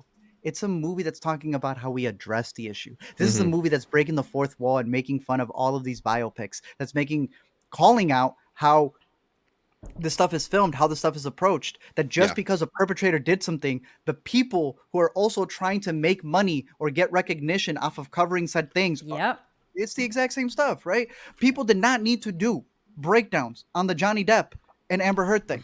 They were getting clicks. Not everybody needs to cover the Jonathan Majors. Like, we are not TMZ as movie people. But that ends up becoming the thing that gets you the most clicks. A long-winded way to say, did y'all see that Z-Way George Santos interview? He wiped her. I don't know, man. Thank you for saying that, Zach. Yeah, the moment he looked at her and he said, the moment that y'all get rid of me is when you realize that y'all don't want content. Or however he put it, he was like, the moment I stop being famous, stop coming on these things, is when you stop inviting me. But you won't, because you need the content. That is at the root of not just the monster that is Julianne Moore in this movie, who is incredible. That lisp, fantastic. But it's Natalie Portman who's also prying and doing the exact same thing. Because everything that she's working towards is for it to be authentic. So really sit with that final scene on what's really happening in her mind when she's trying to not have it be acting anymore. May December is one of the best of the year. Zach is correct. Every scene hits on all cylinders. All three are the best performances.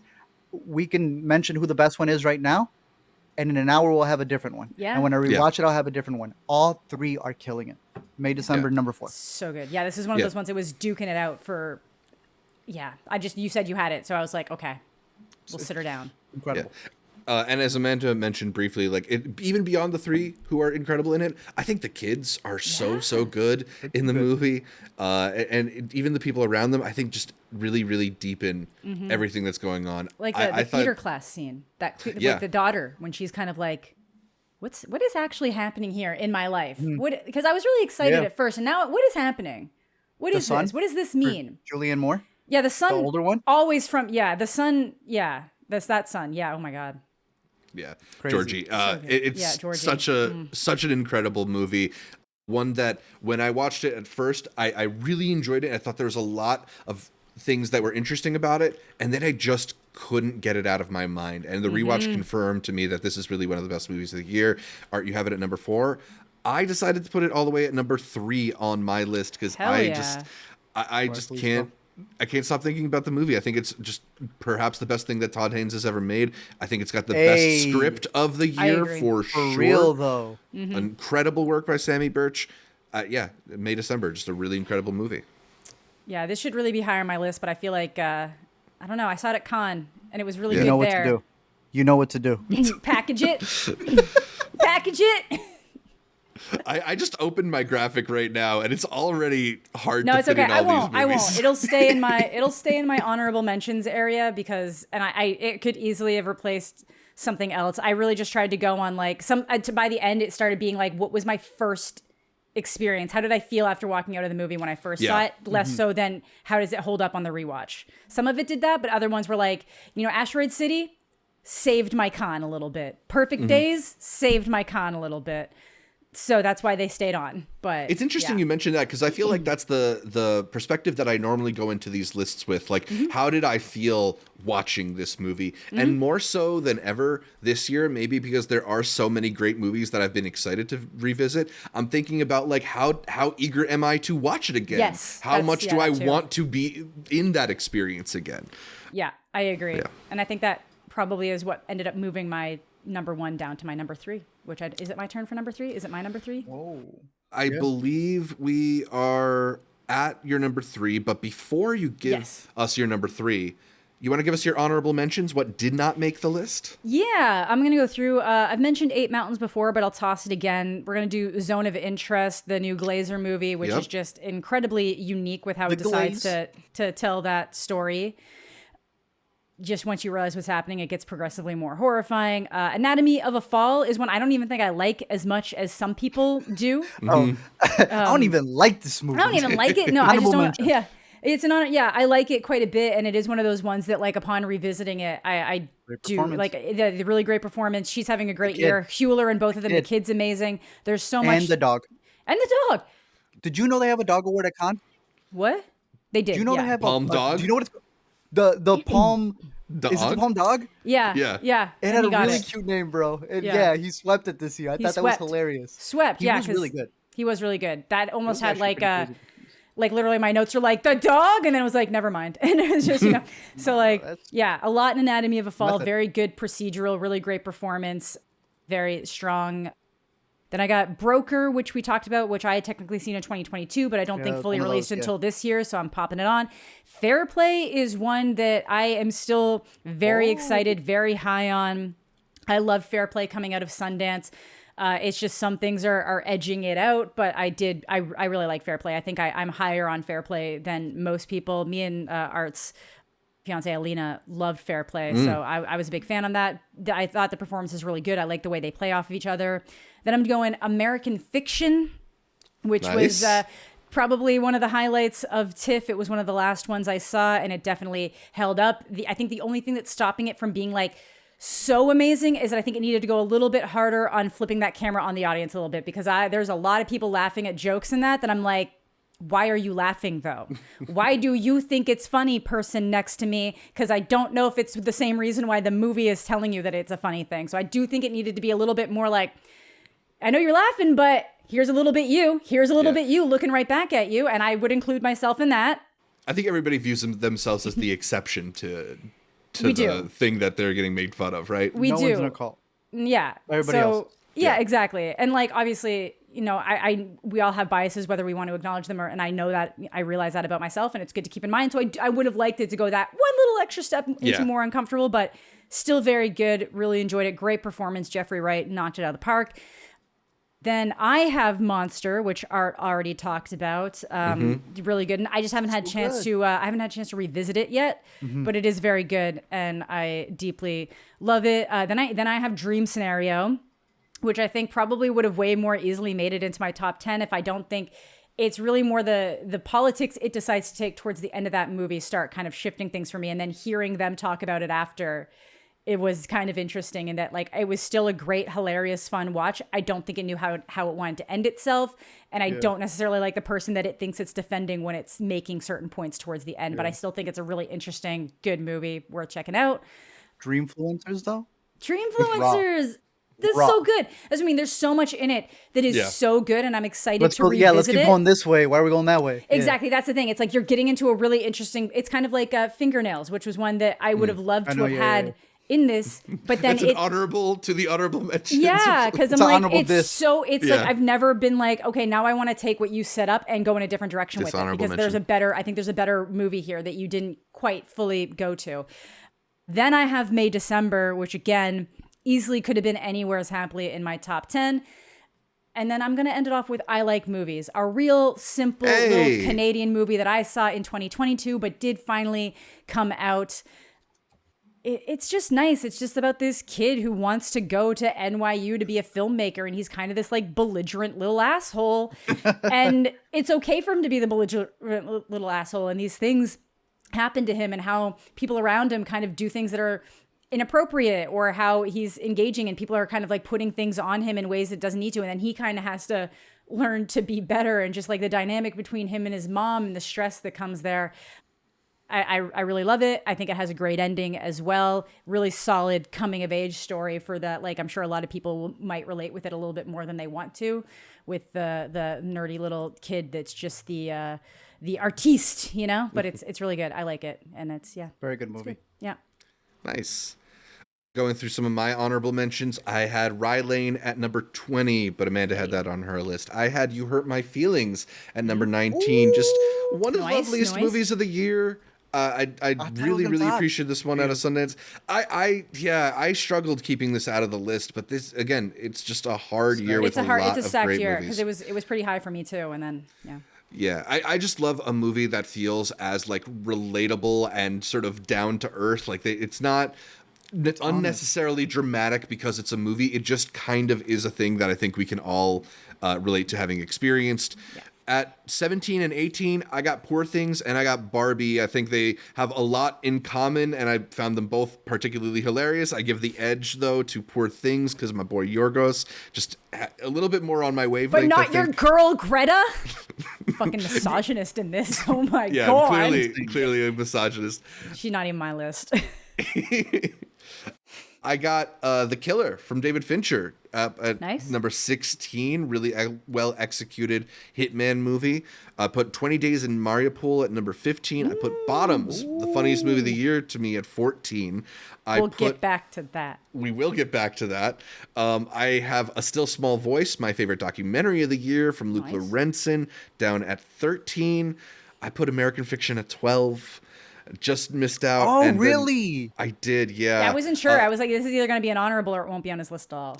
It's just so hard to narrow it down to 10, which is why I also have Zone of Interest down at 11. I think that Jonathan Glazer really made like an incredible movie, the kind of movie that he always makes, that like pushes cinema as an art form forward. Yeah. He's never really like half-assed his vision of these things. No. The use of sound in that movie is just like unrivaled to anything else that I've seen this year, and particularly the way that the movie opens on a black screen is kind of, I feel like as a viewer, it forces you to lean in and listen more closely. He's like telling you're not going to see everything in this movie. You have to listen to it as well. And it's just so smartly constructed. There's a cut that completely left my jaw on the floor. So as much as I responded to the Zone of Interest, and maybe partly it is that thing that I was mentioning, that like, I don't know if I want to rewatch it. I don't know if I want to exist in that feeling for very long, but I was blown away by it. So I have Zone of Interest at number 11. And that doesn't even get into films like Dream Scenario, films like Perfect Days, films like Talk to Me, or The Taste of Things that I didn't get to. That it's a really crazy year. Art, what just missed out on your top 10? At number 99, I had my top 3 documentaries. My top 3 docs would be Still, a Michael J. Fox movie. Yep. Yeah. A Still Small Voice, and that Dear Mama docuseries that I've been talking about. It is one of the best ones that has been released, in my opinion. And then just in terms of my movies, I agree with a lot of the ones that y'all have said. Story Ave is one that I'm going to mention later on as like my hidden gem. Talk to Me, American Fiction, Origin, all good stuff.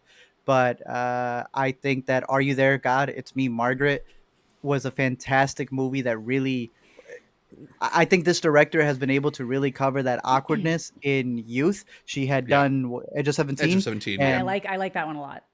And I think she captured it here, not just from the perspective of the kid, but also from the perspective of the parents. I thought that was really good. Zach had mentioned You Hurt My Feelings, very raw and honest. Other People's Children, I think, has one of the underlooked performances of the year. Virginie, I still don't know how to say her name, but I've seen her in 3 different things this year, and I think Other People's Children has been a standout, where she plays a woman who can't have kids, but she's always taking care of other people's children. Premiered at Sundance. This one, it was a last minute pick that I saw at Chicago, The Promised Land. I think Amanda Yeah. saw it at Viggo Mortensen, yeah. right? Oh yeah. Yeah. No, not no. Viggo Mortensen. Mads Mads Mikkelsen. Mikkelsen. Oh, It is. okay. I'm It is mixing like up. a very That's Eastern good European too. men. Yeah. movie of like trying to just make this land, this bastard land, really, because that's what it's called. I think in Germany, or it's a Dutch movie. It is Yeah, being it's- submitted from Denmark. Denmark. Yeah, should be Dutch. Here we go. He's just trying to make Danish. these potatoes out there, but nobody wants to help him out. And I thought his performance, and it does like these cliche things that you've seen in a lot of other movies when he, builds his relationship with his partner and the kid that's with him. But I thought it was great. All Dirt Road's Taste of Salt, the most poetic movie out there. It got lost in the bunch from the film festivals in Sundance because of its release, but I do think that one's a really good movie to add on your radar if you're a big film fan. Got to talk about the action movies out there. John Wick Chapter 4. This thing killed it. I think to be in its 4th movie and still be hitting on all cylinders like it does. It has my favorite falling down scene since Katniss. So for that alone, I had to put it there, as well as Godzilla -1 that I thought was a really good action movie. Zach had mentioned Barbie. I think we've mentioned Teacher's Lounge. Down Low, really funny. Down Low. Did that even come out? Yeah, on VOD. It's on just got VOD, dumped. bro. No! I think it might even be on Hoopla. Yeah. I They got to give killed it a our mention there. boy. They really did. And then my last 2 would be Guy Ritchie's The Covenant. I thought was a pretty underrated pick. I think that is probably one of the better military movies that has come out. And Iron Claw, which I hope Amanda sees, and we get to add a little excerpt there. That one's a very good one. Harris Dickinson, the boy. Hoping these antibiotics finally kick in tomorrow. We go. But yeah, that's a lot of the picks that we had here. Just an incredible year of movies. Like we were saying at the top, to have to cut out so many 4 stars is ridiculous. It's ridiculous. Yeah. I almost thought we were going to get to a point where I was going to leave 5 stars off the list. So great year. Close. All right. So with our honorables out of the way, Amanda, let's get to the top 3 movies of 2023. All right. My third is one that I think we were all quite taken with when we saw it. I think I was the first to see it. And unlike Fair Play, this one you all agreed with me. Past Lives. Yeah. Yeah. Amazing movie. An amazing movie. Just a really, and it's one of those ones that if I was her, I might be scared because it is clearly so autobiographical in so many ways that I hope she's got it to do it with something that isn't that personal to her, or that she's had a lot of really poetic experiences in her life, because this is just this beautiful, heartbreaking, but at the same time not story that spans over the course of like 24 years of this woman who emigrates to Canada from Korea. Yeah. And all of the things that come with that, the people you leave behind, how you might try to reconnect later, just the conversation with her and her mom. My mom's always like, whatever happened to so-and-so? And then I'm online looking up so-and-so. It's such a relatable thing.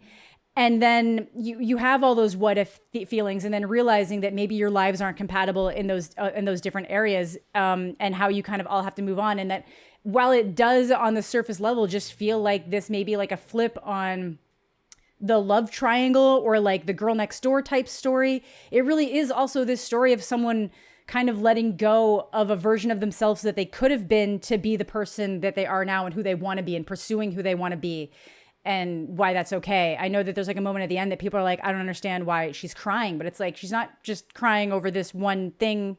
It's everything. It's her whole life. And this door kind of like closing on a chapter that wasn't ever really open, but it's this whole part of herself that's, I've always found that to be less of her, crying at what didn't happen and more crying because it's like saying goodbye to a version of yourself that you thought you had inside you, right? Like you're closing a door on a way your life could have gone that you see so clearly, but it's not the way your life is going to go.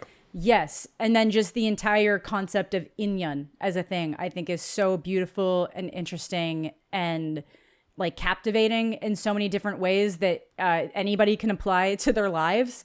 I there's so much about that movie to love. And the opening shot, honestly, I think is actually one of the best things, that it's starting with us and a camera closing in on the three main characters, but we're hearing someone else talk about them and wondering, what's the dynamic? What's going on here? That's so fucking good. Yeah. It's an amazing movie. Amazing movie. My 3. Yeah, I had it down at number 6, but not for lack of loving it, because it is, again, one of the best scripts of the year. I think there are so many lines that just like hit you like an anvil over the head or something. I go again and again to the quote about you dream in a language I can't understand. It's like this whole place inside you I can't go. There's the I didn't know liking your husband would hurt this much, or what if this was a past life as well and we're already on something else to each other in our next life. Like just so many things that I feel like, some people like lines so beautiful that I expect someone will get them tattooed on them somewhere, right? Like they just definitely see that. The kind of quotes you can live your life by. Yeah. And then, also, it's not just her, it's also him realizing that he's been holding on to this version of her as at 12, this 12-year-old version of her, and what that version of her would have been that never existed, that doesn't exist, that won't ever exist. If you had never left Seoul, would I still have looked for you? Else. Yeah, that's the thing. If I never left Seoul, would I still look for? So good. It's so good. It's very good. It's very good. Shout out John Mangaro. I think he was the only one who was there because we saw it at the premiere at Sundance. They were all decided there. to make it super early. Was John there? John was there. I guess I was too focused on my man's fit. No, was he the only one not there? Yeah. I thought they were all there. I thought he was there. I thought they literally kind of asked him the question of like, is it kind of awkward to be playing a movie where you're like, the one dude who has yourself? No idea. Yeah, you're kind of cucking yourself a little bit, but no. I was too focused on my man's fit from the from the premiere. I forgot you were at that too. Yeah. I drove us. Yeah, I know you drove us. That was the opening one. I thought that was you and me got that. Yeah. Well, Alina went too. Yeah. We were worried that it was going to be too packed because we knew that like the last minute edition, and Zach wasn't going to be able to go in. We had a whole row with us. That was the one that was a sleeper hit for a lot of people this year. But like, it looks like it's a boring movie. And then all of a sudden it starts making the rounds. And once people finally see it and they give it the time, they do agree with it. And that was one thing that I said since we caught it at Sundance, is that so many people are focused on it being about who you're missing out in your life. And it's not about that. It's very autobiographical for her. Sense that exactly right. Like I don't think she would stay married to her husband if that was the takeaway meant to be. Yeah, because people were seeing it as business and stuff, and it's like it's way more internal, but everybody wanted to see it external. And I'm like, if that's as far as you connect with the movie, then you're not giving into it, because once you do give into it, you realize, like we're saying, it's a movie where there's another version of herself that did know Korean. That wouldn't be flubbing it over. And a lot of us have those different paths we could have taken. The past lives isn't just with them together, it's her. Yeah, and that's what a lot of people don't engage with. Yeah. Oh, there you go. There we go. It's bumped around. It was my number one, and it's just. It was my number one as well. We're just bumping around because of vibes. In a past life? In a past life, it was. It might have been number one. It might have been number one. Yeah. Certainly worthy of it. All three of us got that on our list. It has been one of our favorites of the year since we saw it almost 12 months ago at this point. Yeah. So it's got the staying power as well. Past Lives, really beautiful movie. My number 6, Amanda's number 3, Arturo's number 2. My number 3, I had already mentioned, is May December. So let's go back to Art for his number 3. Oppenheimer. Hey, good. I will put it to you Yeah. this way: 3, 2, and 1 are all 4.5s for me. 1 and 3 got bumped up the extra half star on the rewatches, and Nice, because I nice. truly think that they are the most profound movies of the year. Yeah. All 3 movies are dramas that should have not made the impact that they did. Well, I can't speak for past lives, but especially for Oppenheimer and for my number one. Oppenheimer is about to reach 1 billion. Yeah. It's a 3-hour talking movie where half the scenes are in black and white. What's going on? It's a movie where the bomb was done with like sticks, bro. Damn near. Everything about this movie, I think, is profound in the sense that everybody thinks that IMAX, as we were discussing with a lot of other movies, with Dune and everything else that's on the horizon, people want to go to see the spectacle of it. How big is it going to be? How massive can the screen get? This man's a psychopath. He said, what if I took the IMAX for a close up of a person's face? It's absurd. It's insane. How beautiful that instead of going bigger, he went even more microscopic to see the inside of this man's life. Oppenheimer, I think, has one of the best performances of the year. It's got a great ensemble cast, as Zach was mentioning, or both of you were mentioning earlier. I do think that Killian should get a nomination. Robert Downey Jr. hasn't been this good in a long time. Yeah. And he's Robert Downey Jr. good is from the insane. instant he walks on Yes. screen. Like Yeah. you hear a couple words out of his mouth and it's like, this is not Iron Man. You are not doing the usual snarky and incredibly charismatic and fun to watch Robert Downey thing. You're actually trying to be this other guy and doing it really convincingly, like really erasing all of our baggage with you, Robert Downey Jr., the actor, and just embodying Strauss. And It was good. it's so incredible. I know it jumps around a lot, and it's also a 3-hour movie, so it's very difficult to like remember some of the stuff. But the Yeah. through lines of like how he's introduced and something that is said, and then how he brings it up later on in the movie, profound. The way that they're both approaching this project from completely different stances, just by the way that they say their last names. Amanda had mentioned the pettiness. Yeah. For a project like this to come out of pettiness between two people is insane. Yeah. And I just love the approach that every single person had in this movie, that he saw it that way. Matt Damon and something that we talked about in our Intercut Explains, as well as Zach's video that he made on the subject. Matt Damon saw it the way that Nolan did, that this is a movie about filmmaking and what it takes to create such a massive blockbuster of a project and all the people that come together. And he, to a degree, plays the guy who's casting everybody. He is the producer of this project. I think there's a lot of beauty in this movie, a lot of torment in this movie as well. And it hits. Oppenheimer. Did you see number 3. that Christopher Nolan wrote the script in the first person? Yeah. It's the first time I think he said he's ever done it. Yeah, I mean, it reads very bizarrely, particularly when you get to the sex scene and it says, "We are fucking." But, like, it works too, right? Like, More he's ammo relating for the to the theory. character, and we are also sort of put in the shoes of him. That actually made me forget one of my honorable mentions, Saltburn. I forgot Oh. Saltburn. That was the one that got left off the damn list. Ah, of sex. We are fucking. Sorry. Okay, back to Oppenheimer. No, it's just great. Yeah. All right, Oppenheimer. The last thing I'd mention in terms of the IMAX experience is the idea of being able to go from the, I believe he shot it at 2 something, not the full widescreen. It was a little bit taller. So then go to the 1.9 IMAX to then the 1.43, which I highly recommend. It. I told people, like, even if you don't know what you're experiencing there, you don't know when you're gonna get this chance again. I missed it by It's January 5th when it returns. When it returns. hours. I missed it by 5 hours. What? I was Oppenheimer and IMAX. I was at a theater.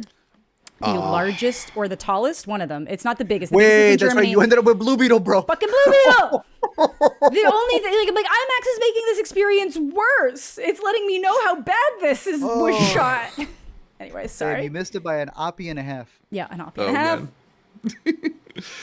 The 3D aspect of it that he has been talking about, that to him it's not about all these extra gimmicks, it's about really falling into the movie and what he's showcasing you. And this idea of the ratio starting here, especially when he keeps cutting to like his flourishes in his mind, the sparks that are happening, and you see these different things that he shows on the screen that are like what's supposed to be the explosives. There's one where your eyes, right? It's almost like an optical illusion where you see the frame this big and then cuts to black.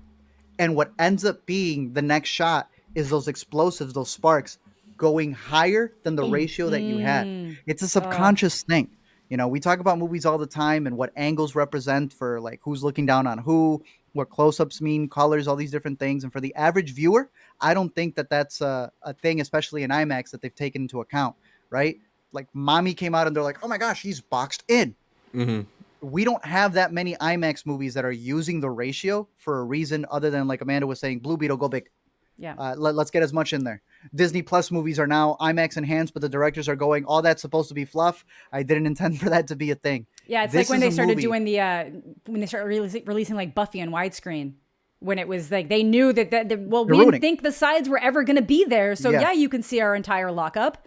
Yeah. Like, So I think that if people were to give it a rewatch, or if they have the opportunity to see it in IMAX, just know that there is a subconscious thing that is happening there in the way that it plays with your eyes. And I think a lot of people miss that the first time, where they just, you know, were excited to be a part of the Barbenheimer thing. But there's some very crazy visual cues in there for a movie that wasn't the bomb explosion thing that they thought they were going to get. But the visual poetry is still in there, and I think it has to be the best cinematography of the year as well. Great pick. Oppenheimer, number 3. I think we're back to Amanda's choice for number 2. this is one that has potentially been on my list before, but I probably held it off because it didn't actually come out till this year. I saw it in 2022. It shouldn't be here. It shouldn't be this high up, but I loved it. Sanctuary. Oh. Sanctuary. Hell yeah. With Christopher Abbott, Margaret Qualley, this diluted, and people get mad at me when I call it a rom-com, or they're like, but it's not. It's a diluted rom-com. This is like, it is a diluted rom-com. It's not a healthy one. Yeah. When your rom-com's your dominatrix, this is what it looks like. Yeah. Yeah, like it's a dark romantic comedy, but I think it qualifies as a romantic comedy to me. I think so, especially the way it ends. Yeah. It ends with sweet, cute music. Like it is. I don't know. I love this. Sure. Yeah. Some of the dialogue can get a little bit cringe. Can do a trailer cut. Color graded a little bit. Yeah. Have the music over it.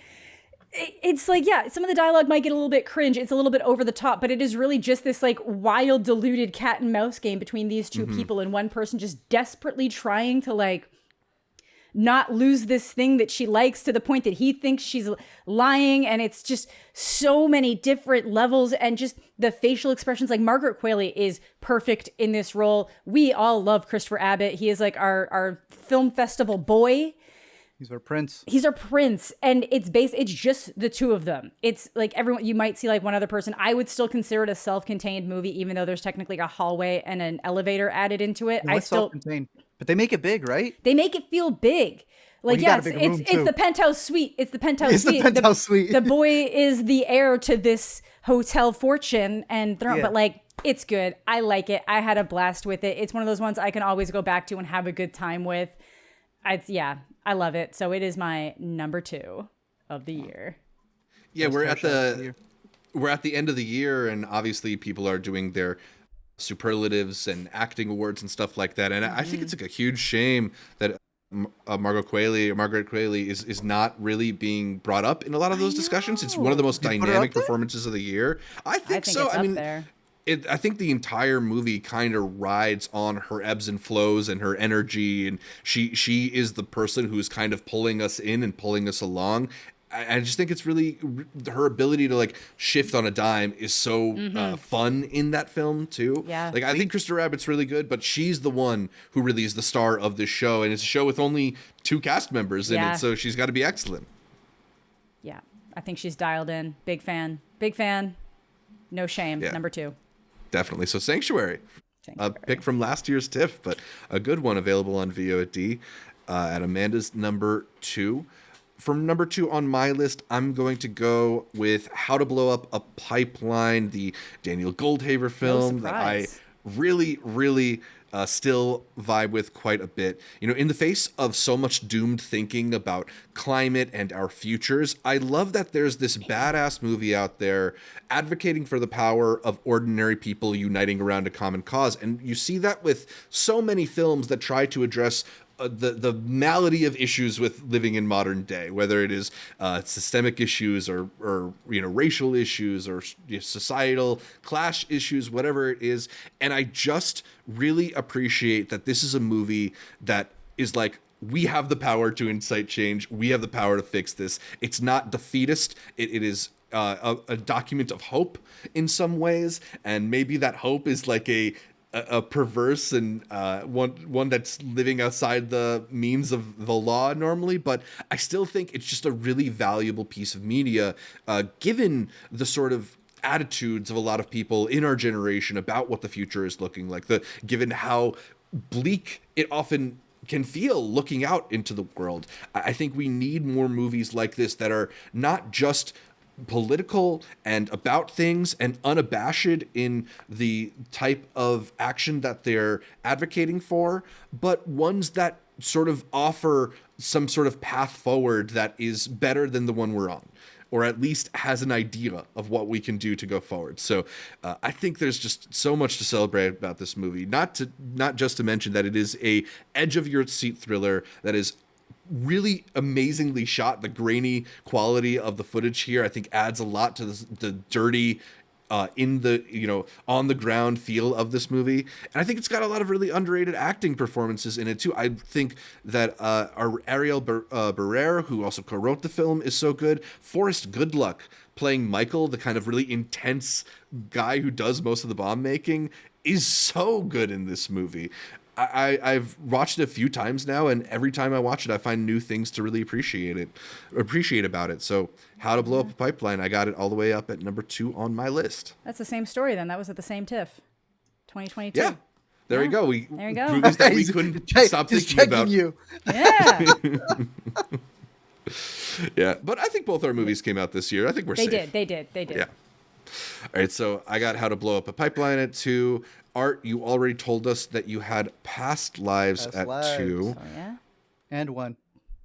So I think we're at Amanda's number 1 choice. I think so. Hey. Here we All go. right. It should be no surprise. Maybe it will be. My number 1 of the year, it's Bottoms. Every time I watch this movie, I like it more. It's so So, funny. like, how can it not? Like, I loved it when I first saw it, but I feel like I saw maybe not more flaws, but, like, I had more like, okay, yeah, I can see why someone might not like this. And then every time I watch it, I'm like, no, this is hilarious. I love this. I'm having so much fun.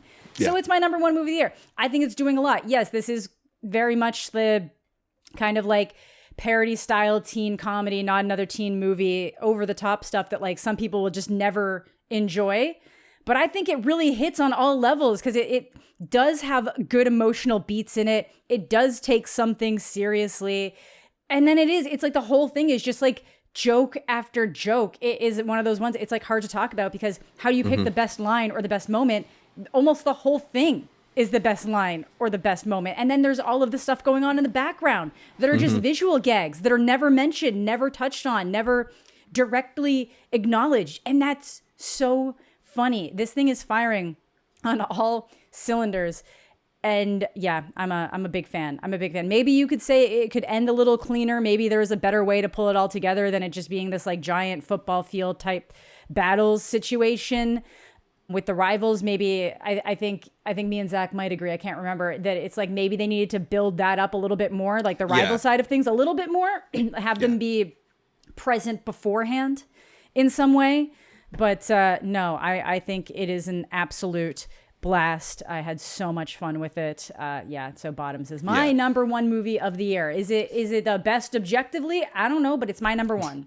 Exactly. I don't know if I could say that Bottoms is like, the most artful film that we saw or anything like that, but it's certainly the most fun that I had with the movie this year.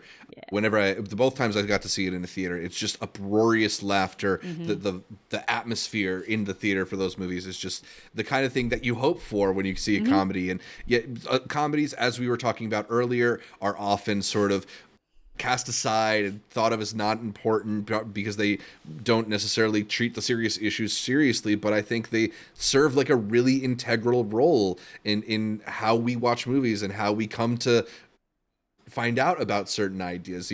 Comedies are a safe place to sort of explore things that might not feel safe exploring, and this movie certainly does that for a lot of people. I think there's so much to advocate for in Bottoms. I had trouble leaving it out of my top 10, but I figured a 20-minute video on my channel is good enough to celebrate my love for that movie. Yeah, you crushed it. And the whole backstory with Marshawn Lynch and like why he took Yeah. the project, hearing Yeah. him talk about that is also like again, we've been saying comedy is the perfect way to Yeah. take that unserious approach, but still, I don't want to say unserious, to take a lighthearted way, a way to actually connect ideas to other people. So, I've said this before on our podcast, but one of my favorite things that I've heard, Raphael Bob Waskberg, the guy who created and BoJack? ran BoJack Horseman, one of my favorite things that I've heard him say is that he feels like comedy is actually allows you to get to some serious things more easily because the audience is already like conditioned themselves to be open to the idea of going into very absurd places. You're willing and able to accept strange comedy and hilarious antics, and that same sort of flexibility that you instill in the audience can fluctuate the other way. When things suddenly turn to something very sad, the audience is willing and able to go there too. So stuff like BoJack Horseman did that really well, and I think Bottoms also does that extremely well. beauty of genres. Hell yeah. All right, so Amanda put Bottoms at number 1 on her best movies of 2023 list. I'm going to go with Oppenheimer for mine. Hey. Oppenheimer, it is immensely propulsive. I feel like as soon as the film begins, you're just launched onto the speeding train through history, both personally and politically. Nolan has always kind of been this master of juggling different timelines, but I kind of feel like his more recent work, he's reached a new level of effortlessness in his ability to balance all those different things. And I think the way that the film sort of very casually slips in between multiple half scenes at once, it'll throw a question out there, bring you to another scene, and then answer that question a little bit later. It's so invigorating, and it allows him to raise the stakes as he pings across decades of Oppenheimer's life. It's exquisite, mesmerizing stuff. Nolan, I think, also has heightened his partnership with Ludwig Göransson in this movie because the tension that those strings bring as they pulsate beneath the dialogue, it ticks away like seconds on a clock. It's beautiful. The sound designs and the visuals are so overwhelming and operatic. They crescendo with this like incredible middle hour where they create the bomb, and then they punctuate that moment by giving you pin drop silence, which it's just building until there's nothing left. I think Nolan occasionally gets slighted by cinephiles and Philistines for his predilection for doing time manipulation and doing the interwoven chronologies, but I just think there's no one who's better at it than him. And there may be no place where he's done it better than here. The story is able to highlight the thematic echoes across history in a way that would not feel so urgent or so resonant in a simpler or more linear retelling of the story. I think it's extremely exciting to see one of our greatest filmmakers employ those skills for a clear-eyed criticism of the American industrial complex, as well as people who choose to turn a blind eye towards evil, both abroad and at home. And, he's not a filmmaker who often takes on such serious subjects, but he stepped up to the plate, and I think he really showed us that he's capable of things that people maybe doubted him for at one point. It's just, to me, like it's a movie that has no false note and pulls you along for those entire 3 hours effortlessly. It's the first movie that I gave a 5-star to in a couple of years, to be honest. Nice. I think it's... I can see that. There's so much that is better than what we get. It's just the pinnacle of big blockbuster filmmaking with a purpose. Yeah, I think it's that nonlinear nature that actually helps it be so propulsive, so that there's no lulls. You don't have to take the time out to do the lull thing. You're weaving it around so that it's always like relevant to the narrative. I think maybe the only person who's ever done it better is maybe Fincher with Social Network. But this obviously feels bigger. There's the idea similarity. of that decision that happened all the way back then is he's already doomed the future. It's this idea of how you use time. Yep, exactly. Absolutely. So yeah, Oppenheimer, I think we all gave it a shout, but I got it all the way up at number 1, which just leaves Arturo to give us his number 1. And I think that there's a couple movies that are missing from his list. So I'm curious if he's got another tie in store, or if he chose one movie over the other. TMNT, Mutant Mayhem, baby. Like I said, Oppenheimer is my number one. Past Lives is my number one. Any of these can be my number one. But there's one 3-hour epic that I keep finding more and more details to, and I think is the epitome of probably the biggest through line that we've had all year. Something that is in May, December, when you're seeing how evil is evil. Oppenheimer, when someone who meant to do good may have caused more destruction. I think nothing other than Killers of the Flower Moon truly gets at the idea of someone who is complicit in something bad. Someone who's literally named Ernest, played by Leonardo DiCaprio, can be swept up into this insane true story that's documented in Killers of the Flower Moon. Marty did it again. I have been defending Marty. What am I doing here? Defending Marty since The Irishman. When people were like, "Oh, what is it?" It's like this is the response to every movie that people didn't get. From Goodfellas to Taxi Driver to Casino, that they're bad people. People took those characters and embraced them as being something that was supposed to be a positive, and they weren't. Irishman was a perfect reflection of all the mobster movies that he's made. And to me, Killers of the Flower Moon is still a mobster movie. Yeah, as a Western. Yeah. And even more than that, we know Westerns as cowboys and Indians, shoot 'em ups. This is when civilization is finally happening in the West, and they finally are living in towns together, but it's still cowboys and Indians. Literally, their child is called Cowboy. This is Scorsese making the last Western. When you think that the Western genre ends and starts becoming mobsters, he took what were those spaghetti Westerns, what would eventually be his Goodfellas, and he made that movie in between. Before the cities approached and you had all these mobsters, this was the original mob right here. Yeah. Killers of the Flower Moon fires on all cylinders. I think it has one of the best supporting performances that is up neck to neck with Oppenheimer's Robert Downey Jr. There is no reason why De Niro is this good so late in the game. It makes you wonder why he's doing these dirty grandpas. I know. It is it's incredible. The subtleties of the things that he does, the way that you rewatch this movie and see how he had everything meticulously planned. That's the whole point of this movie. The way that he always made sure that while he was going to do these killings and orchestrate them, that the people who were going to be complicit were out of town when they needed to be. Make sure you get a picture. Make sure that you're documented. Trying to get other people in order to implicate themselves. Yeah. The score is fantastic. The production design is fantastic. Yeah. I have seen a lot of criticisms for the movie, and I think that there are a lot of valid discussions to be made. I have one. Shoot. I think, so originally, Leo was playing Tom. Leo was the FBI agent. Right. I think this would have been a very different movie if that had stayed in place. I don't think we would be getting Ernest presented to us in the way that Ernest is presented to us, to the extent that he's presented to us, if that had been the case. I know he made the decision to leave a lot of the empathy there because Molly's granddaughter said, no, there was love there. I don't know if there was as much as we're seeing in this movie for the things that he does and the things that he gets involved in and the way that he does things to her. Even just reading the book, I'm wondering if we're seeing more empathy for that character than actually in reality is there, and that would have even been in this movie had we seen just Why do you feel empathy for his character? I don't feel empathy for his character. I think the movie is trying to like it. The movie says every 30 minutes, I like money more than I like my wife. They do. They take it back. And I agree. Yeah. I agree with that. I just think that I agree. I think it's not even the empathy. It's more just like the framing. I think I could have taken, it's the framing. There you go. Because he's the lead character played by Leonardo DiCaprio, we are giving the assumptions. And I think that is the big point.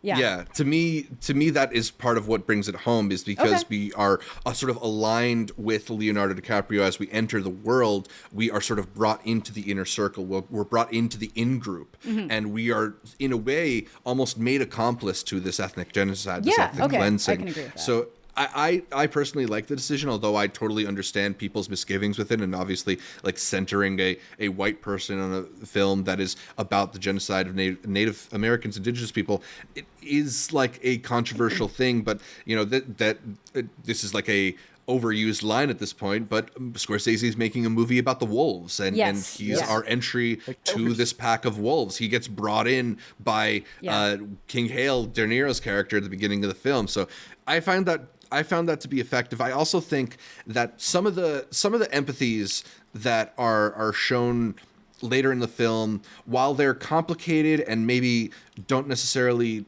lead to as satisfying of conclusion as we might want.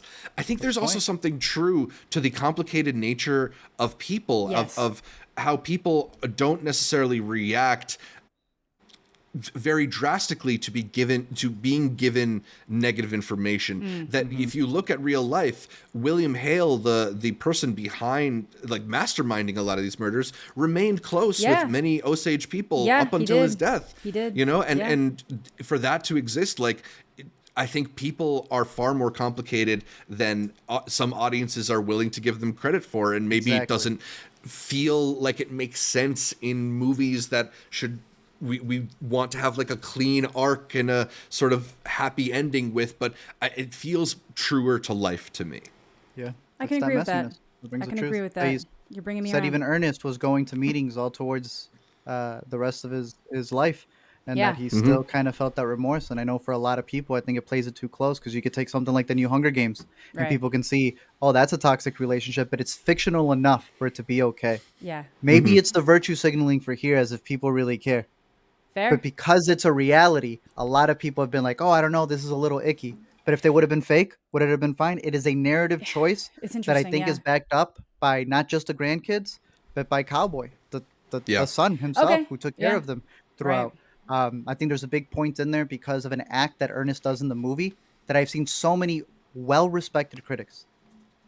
I'm not going to say lie, but there is enough information out there from every person in the crew, the director, the editor, the people playing them, who have stated what is going on there, but they refuse to see that there because then they would have to engage with the movie. It's a thing that he does to his wife. Oh. And because people want to say what the intent is, when the book showcases it very clearly, I have seen articles written by well-respected people who begin right off the bat with wrong information and then take it all the way through. Okay. And if you refuse to connect with it there, then you're not even judging the movie to begin with. You're watching it with one eye already closed. Right. And we can't come into these movies with the baggage in there. You need to see it for what it is. And a lot of people think that because he made this movie, now nobody else can. But what I heard was a big discussion about an incident that nobody even knew about. This isn't the only movie to be made. This is just him with the very dwindling years that he has left, deciding to make a movie on this, and everybody else should have that spotlight. Yeah, because there's another book that he took a lot from called A Pipe for February, or at least he read a lot. And I feel like there's a lot in that can be examined and taken in another direction. I've only seen it the one time, so my critique came from, I know I need to, it's just when I didn't have time to. It's 3.5 hours and I want to give it my attention. That's like, it's not that I don't want to have that playing on the iPad while I'm writing a Hunger Games script. Not a great background movie. I want to sit and like in a dark room and really like give it the attention that it deserves. But I guess my perspective from what now you guys are talking, and I'm agreeing with you because I'm kind of reframing moments in my head. I think my thing was it's really coming back to that conversation where he just kept stressing like, no, I loved her. And I was just like, but then the movie does do a thing where it kind of like readdresses that and the actions. And she asks him a question, what is so, but then I guess my perspective from where I was coming from was I read the book after seeing the movie. So then all of the book and being like, I feel like they just left a lot of like really interesting things out. And then knowing that Leo wanted to be Tom, I just feel like maybe we're sanitizing something here because Leo's now in that role and he needs to be the lead. But I'm now with your added perspective, I'm going to go watch the movie again with that perspective. So that if they would have focused on the FBI, that it would have been even murkier. There would have been a whole other complaint of and I agree with that. Oh, there this would have is been glorifying the FBI. We're now glorifying the FBI, the creation movie of that the people FBI. wanted. Is what the ending is making fun of. Y'all wanted a true crime podcast that would have glorified the FBI and the that's not creation even of what it. I wanted. That's not even necessarily what I wanted. It's just thinking about how different the movie would have been. I agree with the choice to reframe it around this family that was going through this experience and the people that were committing it over it being like Tom White comes to town and what now Scorsese we're in. does best, right? And he would have been great how to at get it. mobs and syndicates. He knows how to showcase how they do evil. Exactly. And it would have been interesting to see his take on the FBI, kind of like, okay, they're doing a good here, but I know what Hoover's up to, and Hoover's for what, right? You're only doing this on accident, and they only come in after what? The killings of the Osage people, or the killings of a specific person? Of a white man gets blown. Yeah, sorry. There you go. It is such a profound movie. It is, and so you're right. So I do think I just need to watch it again maybe not. Yeah, just watch it. I just need to watch it again. And no movie is flawless, so we're not. I don't think the point is to say It's like perfect, if you have Zach. I didn't. criticisms of it. I like it. Yeah. I still don't think I like it as much as you guys. I do think that it Yeah. has No, that's some fair. pacing issues. From my memory, I thought it's that like 3.5 some hours. things were rushed and some things might have been drug a little bit. It didn't have that same choppiness. I do think that there's a 3.5 hour version of this movie that I think is perfectly paced. But I do love everything that it's doing in the movie. So it's just like, I don't dislike it. It sounds like I disliked it. I just wanted to kind of like, but no, now you've offered me a different perspective and now I can watch it. Now I can watch it, you know? It's like zone of interest. You're looking at the bad guys for what they do. Yeah. And I think a lot of people misconstrued that it was taken away from something when it's not. It's approaching it from this way. Yeah, and I don't even more. think it took away necessarily. I do think we could have gone a little bit. A lot of people feel like, where's the indigenous side of it? And I'm like, oh, you need to listen to the background. A lot It's of the there. stuff that was in there, it is there to It's a there. degree that they got a lot of the tribe members to give to it. But then you'll ask them, what indigenous story did you like of this year? And it's crickets. So that's where you go. Are we discussing the movie or are we discussing how you want to come off online for a lot of people out there? But you just have to remember. Fair. The front is the front, the back is the back, okay? Yeah, yeah. The front is the front and the back is the back. I don't know if this would have made the movie better, and I'm not going to assert some knowledge that Scorsese doesn't have, but I wonder if some people might have maybe responded to it a little bit better had they included the method that Ernest's son disposed of his remains. Because he asked to have his ashes scattered on Osage land, and instead his son took them and just threw them off a bridge. That might have been a nice little statement at the end of the movie. But Just having Marty say that as the last line. Yeah. Yeah. Before He his- already still dissed him. Yeah, He said before he came out and his Yeah. brother lived in Narvi. It's like he was already saying it. It's like Yeah, he lived literally. alone. So like just pass go like me a likey strike. But yeah, some Yeah. people needed that little extra push there, but Yeah. no. it would have been funny. It would have been. I do think it would have been better. That should have been included. I agree. It would have shown them as the joke that they were, and that's really Yeah. the point And of it, I showing don't how- ever get the impression that they're not putting him forward as a joke. Like he's got his teeth are gross. He's goofy. He's That like frown. insane. you know, like I'm not saying that That they're brown bringing. is crazy, dude. Yeah, Yeah. I'm not saying they brought Leo in as this like fucking But just the idea is king, how this many people- charming wonderful prince. man. Yeah. How many people took it that way because that seems to be the norm. That Yeah. these ugly cowboys were always putting themselves as the forefront, Yes, the of good course, light, when yeah. in reality they were the ones doing all this messed up stuff. Yeah. Yeah. Hey, Oppenheimer, Past Lives, Killers, just incredible movies for my top Bottoms. 3. Any of them could be one.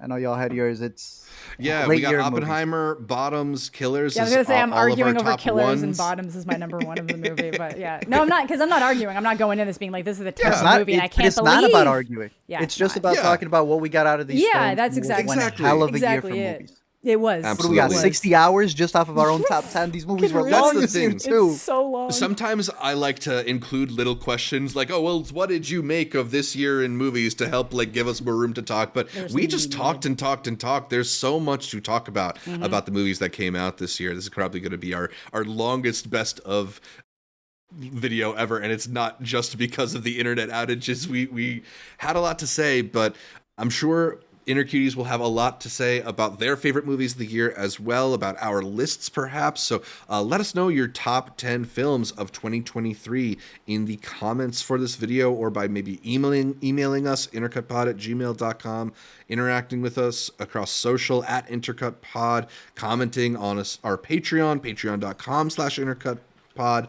Whatever you need to do to let us know what movies you loved in 2023, and also be on the lookout for our Intercutie Award nominations Google form that's going out, because we want to do a celebration of what the movies we really responded to as a community later in the year on this channel.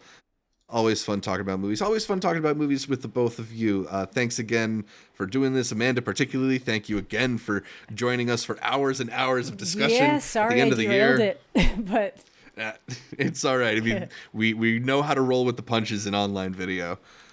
But I think that just about does it for this edition of the best movies of the year. You can follow me, Zach Shevich, on Twitter, Instagram, Letterboxd at Zshevich, Zshevich, and check out my YouTube channel, youtube.com/multiplex show. We're on TikTok and Instagram as well. Amanda, where can people find more from you? you can find me all over the place at Amanda the Jedi, but mostly on YouTube. And Arturo. You can find me over at LME Movies on all social media, or Let Me Explain on YouTube.com, or every week here on the Intercut Podcast. You can listen to every episode of the Intercut Podcast on iTunes, SoundCloud, Spotify, whatever your favorite podcatcher is. I like Overcast, and then make sure you're subscribed not just to the audio podcast, but to the video feed as well on youtube.com/intercutpod, where you can watch our beleaguered faces as we run through the latest in entertainment. Find new episodes of Intercut dropping every Monday, and please leave us a comment, like the videos, consider heading over to iTunes to give us that much requested 5-star review. Shout out to our listeners in America for putting us on the film review podcast charts. To go visit. Like our Facebook, our Instagram, our Twitter, our Patreon. I mentioned them before. They are at Intercut Pod. You can also join the Discord using the link in the description for this episode. And those places are the best ways to get updates throughout the week from Amanda, from Art, from me, from all the guests that we feature here on Intercut. Thanks again for tuning in, and until next time, you dream in a language I can't understand. It's like there's a whole place inside you I can't go. I said it earlier, but I'll say it again. That's the line of the year for me. What a quote. What a quote. What a bar. What a bar. Hitting. You have to share just that screen right there. That is fun. I don't even know how Anna Kendrick snuck in here. Clicker. Self-reliance, I woman of the hour. And I did rewatch Up in the Air. Twilight! It's Twilight! And I like when you click somebody and you realize, wait, they were in that movie that I just rewatched? Right? Yeah, Anna Kendrick's now my number 3. I feel better. Nice. I feel so much better now. No, it knocked out Ayo, though. It knocked out Ayo. No!